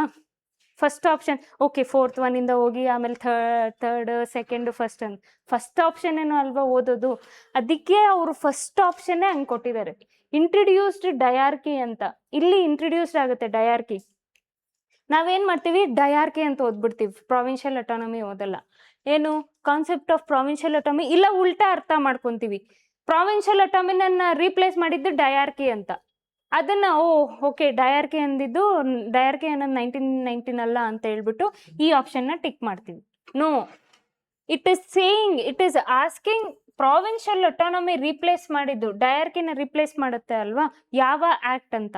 1935 ಡಯಾರ್ಕಿ ಪ್ರಾವಿನ್ಸಸ್ಸಲ್ಲಿ ಅಬಾಲಿಷ್ ಆಗುತ್ತೆ, ಸೆಂಟರಲ್ಲಿ ಎಸ್ಟಾಬ್ಲಿಷ್ ಮಾಡ್ತಾರೆ. ಈ 1919 ಇದೆ ಅಲ್ವಾ, ಈ 1919 ಡಯಾರ್ಕಿ ಪ್ರಾವಿನ್ಸಸ್ಸಲ್ಲಿ ಎಸ್ಟಾಬ್ಲಿಷ್ ಮಾಡ್ತಾರೆ. Don't get confused. 1919, 1935 diarchy, where is that? Diarchy introduced ಆಗುತ್ತೆ, ಇಲ್ಲಿ ಡಯಾರ್ಕಿ ಅಬಾಲಿಷ್ ಆಗುತ್ತೆ, ಎರಡು ಪ್ರಾವಿನ್ಸಸ್ ಅಲ್ಲೇ. And one more thing note down, 1935 diarchy ಅನ್ನೋದು ಸೆಂಟರಲ್ಲಿ ಇಂಟ್ರಡ್ಯೂಸ್ ಮಾಡ್ತಾರೆ. ಇಂಟ್ರಡ್ಯೂಸ್ಡ್ ಪ್ರಾವಿನ್ಸಸ್ಸಲ್ಲಿ ಡಿಲೀಟ್ ಮಾಡಿ ಅಥವಾ ಪ್ರಾವಿನ್ಸಸ್ಸಲ್ಲಿ ಅಬಾಲಿಷ್ ಮಾಡಿ ಸೆಂಟರಲ್ಲಿ ಇಂಟ್ರಡ್ಯೂಸ್ ಮಾಡ್ತಾರೆ. ಇಂಟ್ರಡ್ಯೂಸ್ಡ್ ಇನ್ ಸೆಂಟರ್. ಅರ್ಥ ಆಯ್ತಾ? ಓಕೆ, ನಾವು we will see through logic ಆಗಿ ಈ ಕ್ವೆಶನ್ನ ಹೆಂಗೆ ಸಾಲ್ವ್ ಮಾಡ್ಬೋದು ಅಂತ. ಇದನ್ನ ನಾನು ಏನು ಮಾಡಿದೆ, ನಾಲೆಡ್ಜಿಂದ ಸಾಲ್ವ್ ಮಾಡಿದೆ. ಓಕೆ, ನಾಲೆಡ್ಜ್ ಇತ್ತು ಅಂತ ಸಾಲ್ವ್ ಮಾಡಿದೆ. ನಾವು ಥ್ರೂ ಲಾಜಿಕ್ ಹೆಂಗೆ ಸಾಲ್ವ್ ಮಾಡ್ಬೋದು ಅಂತ. ಲಾಜಿಕ್ ಆಗಿ ಹೆಂಗೆ ಸಾಲ್ವ್ ಮಾಡ್ತೀರಾ? Odd one out, 1892 odd one out. Odd one out ಇದ್ದರೆ ಕೈಂಡ್ಲಿ ಎಲಿಮಿನೇಟ್ ದಟ್ ಆಪ್ಷನ್. ಆಯಿತಾ, ನನ್ನ ಮೇಲೆ ಭಾರ ಹಾಕಿ ಎಲಿಮಿನೇಟ್ ಮಾಡಿಬಿಡಿ ಆಪ್ಷನ್ನ. D option is actually wrong. Odd one out ಅಂತ ಇರುತ್ತೆ. ಯಾವುದು ಆಡ್ ಕಾಣಿಸುತ್ತೆ ಅಲ್ವಾ, ಪ್ರಾಬಬ್ಲಿ ಆ ಆಪ್ಷನ್ ಇಲ್ಲ ಕರೆಕ್ಟ್ ಇರುತ್ತೆ, ಇಲ್ಲ ರಾಂಗ್ ಇರುತ್ತೆ. ಓಕೆ, ಸ್ವಲ್ಪ ನಾಲೆಡ್ಜು ಇರಬೇಕು. Try to solve the paper through logic. 1892 is odd year, abolish. ಅಥವಾ ನಿಮಗೆ ಸರ್ಫೇಸ್ ನಾಲೆಡ್ಜ್ ಇದ್ದರೆ 90s ಡಯಾರ್ಕಿ ಅನ್ನೋದು ಬರುತ್ತೆ ಅನ್ನೋದು ಗೊತ್ತಿರುತ್ತೆ. So this option will be eliminated. Now you are left with 3 options. ಯಾವುದು? 1919, 35, 47. 47 ಏನಾಗುತ್ತೆ? ಬ್ರಿಟಿಷಿಂದ ಇಂಡಿಯಾಗೆ ಪವರ್ನ ಟ್ರಾನ್ಸ್ಫರ್ ಆಗ್ತಿರುತ್ತೆ. ಅಬಾಲಿಷ್ ಎಲ್ಲ ಏನೂ ಆಗ್ತಿರಲ್ಲ. ಓಕೆ, ಟ್ರಾನ್ಸ್ಫರಿಂಗ್ ಪವರ್ ಹೆಂಗೆ ಟ್ರಾನ್ಸ್ಫರ್ ಮಾಡೋದು ಇಂಡಿಯಾಗೆ ಪವರ್ನ, ಮತ್ತು ಇಂಡಿಯಾನ ಪಾಕಿಸ್ತಾನಾಗಿ ಇಂಡಿಯಾಗೆ ಡಿವೈಡ್ ಮಾಡೋದು, ಇಂಥ ಪಾಯಿಂಟ್ಸ್ ಇರುತ್ತೆ 1947. ಅಬಾಲಿಷ್ ಎಲ್ಲ ಇರಲ್ಲ. ಅರ್ಥ ಆಯ್ತಾ? ಈ ಆಪ್ಷನ್ ತೆಗ್ಬಿಡಿ. ಡಿ ಹೋಯ್ತು, ಸಿ ಹೋಯ್ತು. You are left with 50-50. 50-50 first option ನಿಮಗೆ ಕನ್ಫ್ಯೂಸ್ ಮಾಡೋಕ್ಕೆ ಕೊಟ್ಟಿರ್ತಾರೆ. ಫಸ್ಟ್ ಆಪ್ಷನ್ ಯಾಕೆಂದರೆ ನಾನು ಕೂಡ, ಎಲ್ಲರೂ ಕೂಡ, even toppers who have cleared the exam will read the first option. Question ಓದಿದ ತಕ್ಷಣ ಫಸ್ಟ್ ಏನು ಓದ್ತೀವಿ? ಫಸ್ಟ್ ಆಪ್ಷನ್ನೇ ಓದ್ತೀವಿ. ಸೊ ನಿಮಗೆ ಸೈಕಾಲಜಿಕಲ್ ಆಗಿ ಈ ಕನ್ಫ್ಯೂಷನ್ ಮಾಡೋದಕ್ಕೆ, ಅಂದರೆ ಯೂಶಲ್ ಆಗಿ ಕ್ವಶನ್ ಪೇಪರ್ ಓದ್ತಿರ್ಬೇಕಾದ್ರೆ ಕನ್ಫ್ಯೂಷನ್ ಮಾಡೋದಕ್ಕೆ ಈ ಥರ ಹಾಕಿರ್ತಾರೆ. ಏನು? ಪ್ರಾವಿನ್ಷಿಯಲ್ ಆಟೋನಮಿ ಡಯಾರ್ಕಿನ್ ರಿಪ್ಲೇಸ್ ಮಾಡ್ತು ಅಂತ ಅರ್ಥ ಮಾಡ್ಕೊಂಡ್ಬಿಡ್ತೀರಾ? ನೋ, ಡಯಾರ್ಕಿನ್ ರಿಪ್ಲೇಸ್ ಮಾಡಿ ಪ್ರಾವಿನ್ಷಿಯಲ್ ಆಟೋನಮಿ. ಅರ್ಥ ಆಯ್ತಾ? ಆ ಆ್ಯಕ್ಟ್ ಎಲ್ಲಿ ಅಂತ ಕೊಟ್ಟಿರ್ತಾರೆ. So you eliminate first option. Don't please go to first ಆಪ್ಷನ್ನೇ ಹೋಗ್ಬಿಡ್ಬೇಡಿ ಯಾವಾಗಲೂ. ಫಸ್ಟೇ ಅದನ್ನು ಓದ್ತೀವಲ್ವ, psychologically our brain works like this. ಏನಂದರೆ ಫಸ್ಟ್ ಆಪ್ಷನ್ ಕರೆಕ್ಟಾಗಿರುತ್ತೆ ಅಂತ ಹಾಕ್ಬಿಡ್ತೀವಿ, ಯಾಕಂದರೆ ಅದನ್ನೇ ಫಸ್ಟ್ ಓದ್ತೀವಿ. ಥಿಂಕ್ ಮಾಡಿ, ಒಂಚೂರು ಪಾಸ್ ಮಾಡಿ, ಆಮೇಲೆ 1935ಗೂ 1990ಗೂ ಡಿಫ್ರೆನ್ಸ್ ಏನಿರ್ಬೋದು ಥಿಂಕ್ ಮಾಡಿದ್ರೆ you will end up with 1935. Okay, so option ಏನೇ ಅಂತ ಯಾವಾಗಲೂ ಹೋಗಬೇಡಿ, ಇಲ್ಲಾಂದರೆ ನಿಮ್ಮ OMR ಎಲ್ಲ ಎ ಅಂತ ಇರುತ್ತೆ. Okay, so don't try to go with that. Okay, understood with this? So the questions ಹೆಂಗೆ ಓದ್ಕೋಬೇಕು ಡಿವೈಡ್ ಮಾಡಿ ಅಂದರೆ, ಪ್ರಾವಿನ್ಷಿಯಲ್ ಆಟೋನಮಿ ಅಂದರೆ ಏನು, ಯಾಕೆ ಕೊಟ್ಟರು, ಪ್ರಾವಿನ್ಷಿಯಲ್ ಆಟೋನಮಿ ಈ ಆ್ಯಕ್ಟಲ್ಲಿ ಯಾಕೆ ಕೊಟ್ಟರು ಅದನ್ನು ಓದ್ಕೊಳ್ಳಿ. ಡಯಾರ್ಕಿ ಅನ್ನೋದು ಯಾಕೆ 1919 ಇಂಟ್ರಡ್ಯೂಸ್ ಮಾಡಿದ್ರು ಅದನ್ನು ಓದ್ಕೊಳ್ಳಿ. ಅದನ್ನು 1935 ಸೆಂಟರ್ಗೆ ಯಾಕೆ ಇಂಟ್ರಡ್ಯೂಸ್ ಮಾಡಿದ್ರು, ಪ್ರಾವಿನ್ಸಸ್ಸಲ್ಲಿ ಅಬಾಲಿಷ್ ಮಾಡಿ ಸೆಂಟರ್ಗೆ ಯಾಕೆ ಇಂಟ್ರಡ್ಯೂಸ್ ಮಾಡೋದು ಅನ್ನೋದನ್ನು ಓದ್ಕೋಬೇಕು. Okay, understood with this? Will move on to next question. See all this are PSI exams only. PSIದು ಕ್ವೆಶನ್ ಇದು ಹರಿಯಾಣದು, ಇಲ್ಲಿ ಹರಿಯಾಣದ ಬಂದಿದೆ. And there are some question which is repeated like this. Every ಸ್ಟೇಟಲ್ಲಿ ಈ ಥರ ಕ್ವೆಶನ್ಸ್ ರಿಪೀಟ್ ಮಾಡಿರ್ತಾರೆ PSIದು. ಸೊ ಎಲ್ಲ ಸ್ಟೇಟಿಂದನೂ ತೆಗ್ದಿರೋ ಕ್ವೆಶನ್ಸ್ ಇದು. Okay, next question. The east India company's monopoly of trade with India was abolished except trade in China and trade with tea. ಯಾವ charter ಆ್ಯಕ್ಟಲ್ಲಿ? ಇಲ್ಲಿ ಮೊನೋಪೊಲಿ ಅಬಾಲಿಷ್ಡ್ ಇಸ್ 1858. ಅಬಾಲಿಷ್ಡ್ ಅಂತ ಹಾಕ್ತೀವಿ ನಾವು ಜನರಲ್ ಆಗಿ ಅಲ್ವಾ. ನಾವು ಆಗಲೇ ನೋಡ್ದಂಗೂ ಕೂಡ 1858 ಅಂತ ಹಾಕ್ಬಿಡ್ತೀವಿ. ಬಟ್ ಅವ್ರು ಅದಕ್ಕೆ ಕಾಮ ಕೊಟ್ಟಿರೋದು. ಅರ್ಥ ಆಯ್ತಾ? ಅದಕ್ಕೆ ಪಾಸ್ ಮಾಡಬೇಕು. ಅಬಾಲಿಷ್ ಇಷ್ಟಕ್ಕೆ ಬರ್ತೀವಿ ಆಯಿತಾ, ಕ್ವೆಶನ್ ಓದ್ಬಿಡ್ತೀವಿ. ಏನು? Companies monopoly of trade with India got ಅಬಾಲಿಷ್ಡ್.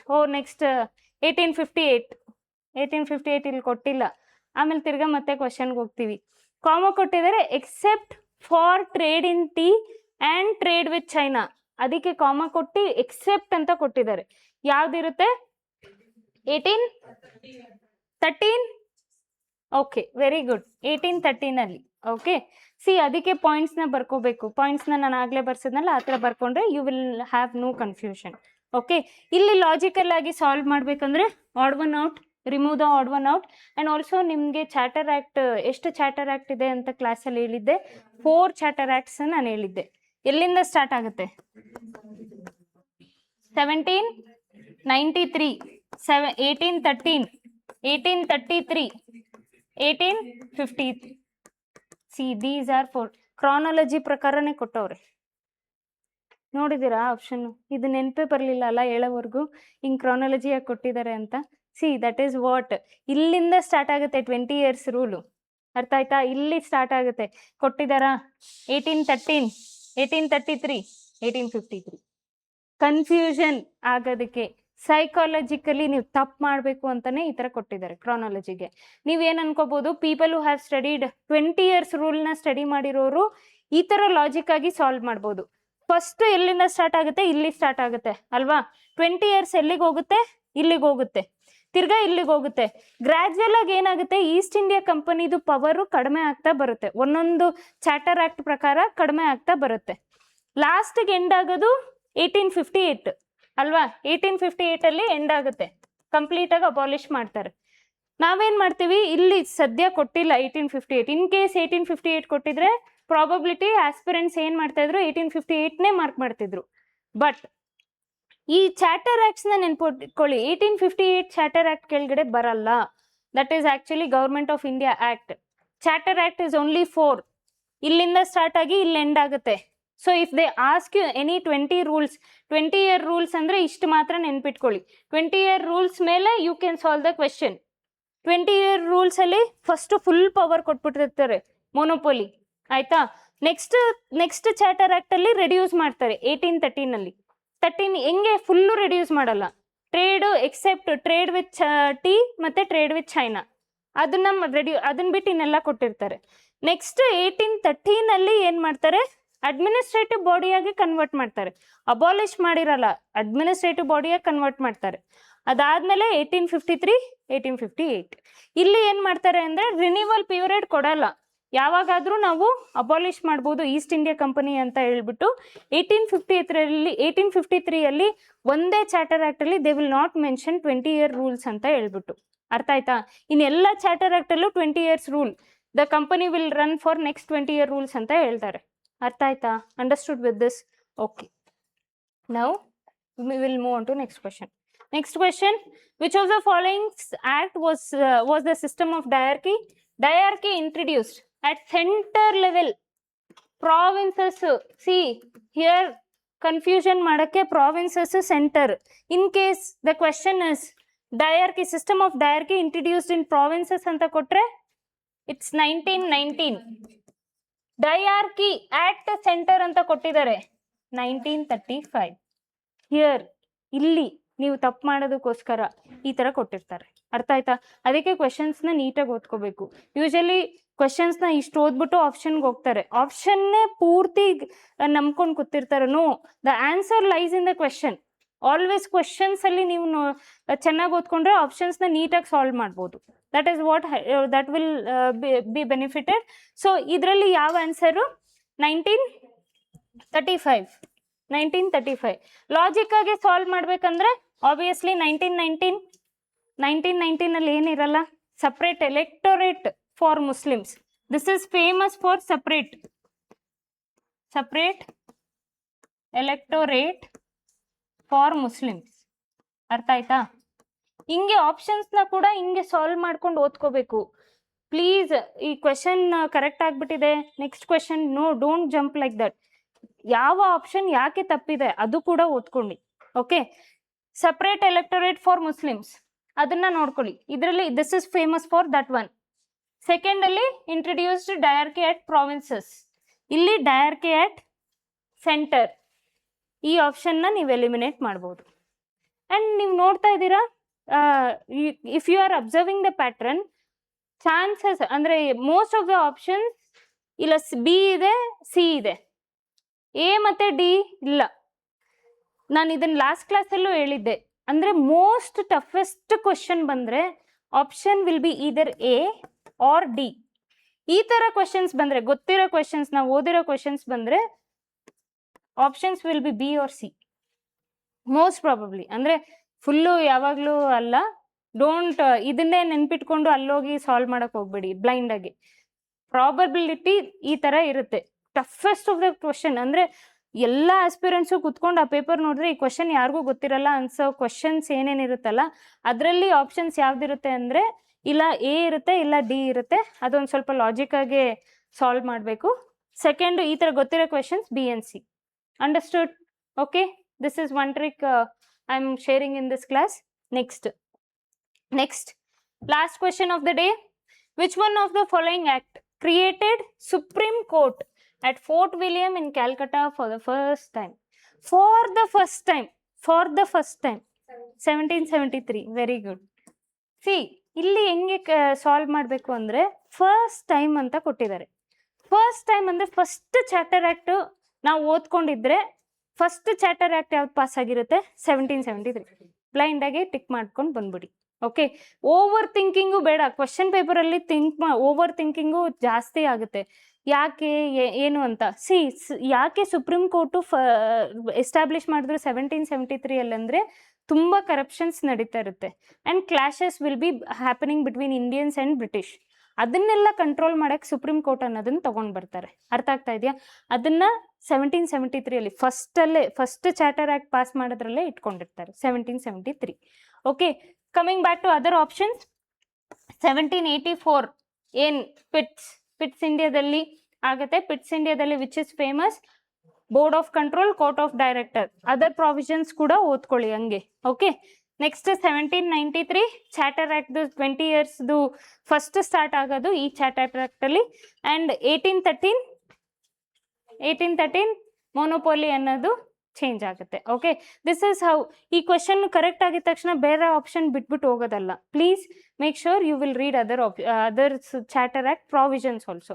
ನೋಡ್ತಾ ಇದ್ದೀರಾ, ಈ ಕ್ವೆಶನ್ಸಲ್ಲೆಲ್ಲ ಏನಾಗ್ತಾ ಇದೆ ಅಂದರೆ ನೀವು ಒಂದು ಸಲ ಟೆಕ್ಸ್ಟ್ ಬುಕ್ನ ಓದ್ಕೊಂಡ್ರೆ ಸಾಕು. ಒಂದು ಸಲ ನೀಟಾಗಿ ಟೆಕ್ಸ್ಟ್ ಬುಕ್ ಮೇಲೆ ಎಫರ್ಟ್ ಹಾಕಿ, ಈ ಚಾಪ್ಟರ್ ಮೇಲೆ ಎಫರ್ಟ್ ಹಾಕಿ ಕುತ್ಕೊಂಡು ಓದಿದ್ರೆ, and it's all about revision. You will read the text book only once, which ever the text book, which ever standard you are. Once ಮಾತ್ರನೇ ಟೆಕ್ಸ್ಟ್ ಬುಕ್ ನಾವು ಓದೋದು, ಇನ್ನು ಮಿಕ್ಕಿದ್ದೆಲ್ಲ ಆಗದೆ ರಿವಿಷನ್ಸು. ಅರ್ಥ ಆಗ್ತಿದೆ ಅಲ್ವಾ? So if you more and more number of test, mock test, previous year ಕ್ವೆಶನ್ನ ಸಾಲ್ವ್ ಮಾಡಬೇಕು. ಯಾಕೆ ಅಂತ ಹೇಳಿದ್ರೆ ನಿಮ್ಗೆ ಅದರಲ್ಲೇ ಗೊತ್ತಾಗುತ್ತೆ ಥೀಮ್ ಏನು ಕೊಡ್ತಾ ಇದ್ದಾರೆ, ಅವ್ರು ಯಾವ ಕ್ವೆಶನ್ಸ್ ಮೇಲೆ ಸ್ಟ್ರೆಸ್ ಮಾಡ್ತಿದ್ದಾರೆ. All the charter act is covered here. ನೀವು ಟೆಕ್ಸ್ಟ್ ಬುಕ್ ಹೋಗಿ ಓದ್ಕೋಬೇಕಿತ್ತ? ಇಲ್ಲೇ ಚಾರ್ಟರ್ ಆ್ಯಕ್ಟ್ ಒಂದಂದರೆ ಒಂದು ಆಪ್ಷನ್ಸಲ್ಲಿ ಇಲ್ಲೇ ಇದು ಕ್ವೆಶನ್ ಪೇಪರ್ ಸೈಡಲ್ಲೇ ಬರ್ಕೊಂಡ್ಬಿಡ್ಬೋದು ಏನೇನು ಅಂತ. ಆ ಕ್ವೆಶನ್ ಪೇಪರೇ next when you are going to for an exam revision ಮಾಡ್ಕೊಳ್ಳಿ. ಆ ಕ್ವೆಶನ್ ಪೇಪರಲ್ಲಿ ಏನು ಬರ್ತಿರ್ತೀರ, ಇಲ್ಲ ಕ್ವೆಶನ್ ಪೇಪರ್ಗೆ 2 ಪೇಪರ್ಸ್ನ ಅಟ್ಯಾಚ್ ಮಾಡಿಕೊಂಡು ಈ ಆಪ್ಷನ್ಸ್ ಇದ್ರ ಮೇಲೆ ಏನು ಬರುತ್ತೆ ಅಂತ if you read that question paper and revise that thing, that is more than sufficient. ಅರ್ಥ ಆಗ್ತಿದೆ ಅಲ್ವಾ? So today's class that was the last question. So ಈ ಕ್ಲಾಸಲ್ಲಿ ನಾವೇನೇನು ನೋಡ್ಕೊಂಡ್ವಿ ಅಂತ ಹೇಳಿದ್ರೆ, all the historical background from all the exams, question paper ಮತ್ತು PSIದು ಎಲ್ಲ ಸ್ಟೇಟ್ಸಿಂದ cover ಮಾಡಿದ್ದೀನಿ. ಓಕೆ, ನಿಮ್ಗೆ ಅನ್ಸ್ಬೋದು ಎಲ್ಲ ಸ್ಟೇಟಿಂದ ಅಂದರೆ ಇನ್ನೂ ಕ್ವೆಶನ್ಸ್ ಜಾಸ್ತಿ ಇರುತ್ತೆ ಅಂತ. No, actually what happens is ಎಲ್ಲ ಸ್ಟೇಟಿಂದನೂ ರಿಪೀಟೆಡ್ ಆಗಿ ನಾವು ಡಯಾರ್ಕಿ ಮತ್ತು ಸುಪ್ರೀಂ ಕೋರ್ಟ್ ಅಂತ ನಾವೇನೇನು ನೋಡಿದ್ವಿ ಅಲ್ವಾ, ಎಲ್ಲನೂ ರಿಪೀಟೆಡ್ ಆಗೇ ಇದೆ. ಆ ರಿಪೀಟೆಡ್ ಆಗಿರೋ ಕ್ವೆಶನ್ಸ್ನ ನಾನು ತೆಗೆದ್ಬಿಟ್ಟು ಯಾವ್ದು ಇಂಪಾರ್ಟೆಂಟ್ ಆಗಿದೆ ಅದನ್ನು ನಾನು ಅಟ್ಯಾಚ್ ಮಾಡಿ ಇವತ್ತಿನ ಕ್ಲಾಸಲ್ಲಿ ಸಾಲ್ವ್ ಮಾಡಿದ್ದೀನಿ. Hope this session was very useful to you, and ಮುಂದಿನ ಕ್ಲಾಸಲ್ಲಿ ನೆಕ್ಸ್ಟ್ ಚಾಪ್ಟರ್ ನೋಡೋಣ, and we'll take the next 10 or 15 question in the next class. Thank you everyone.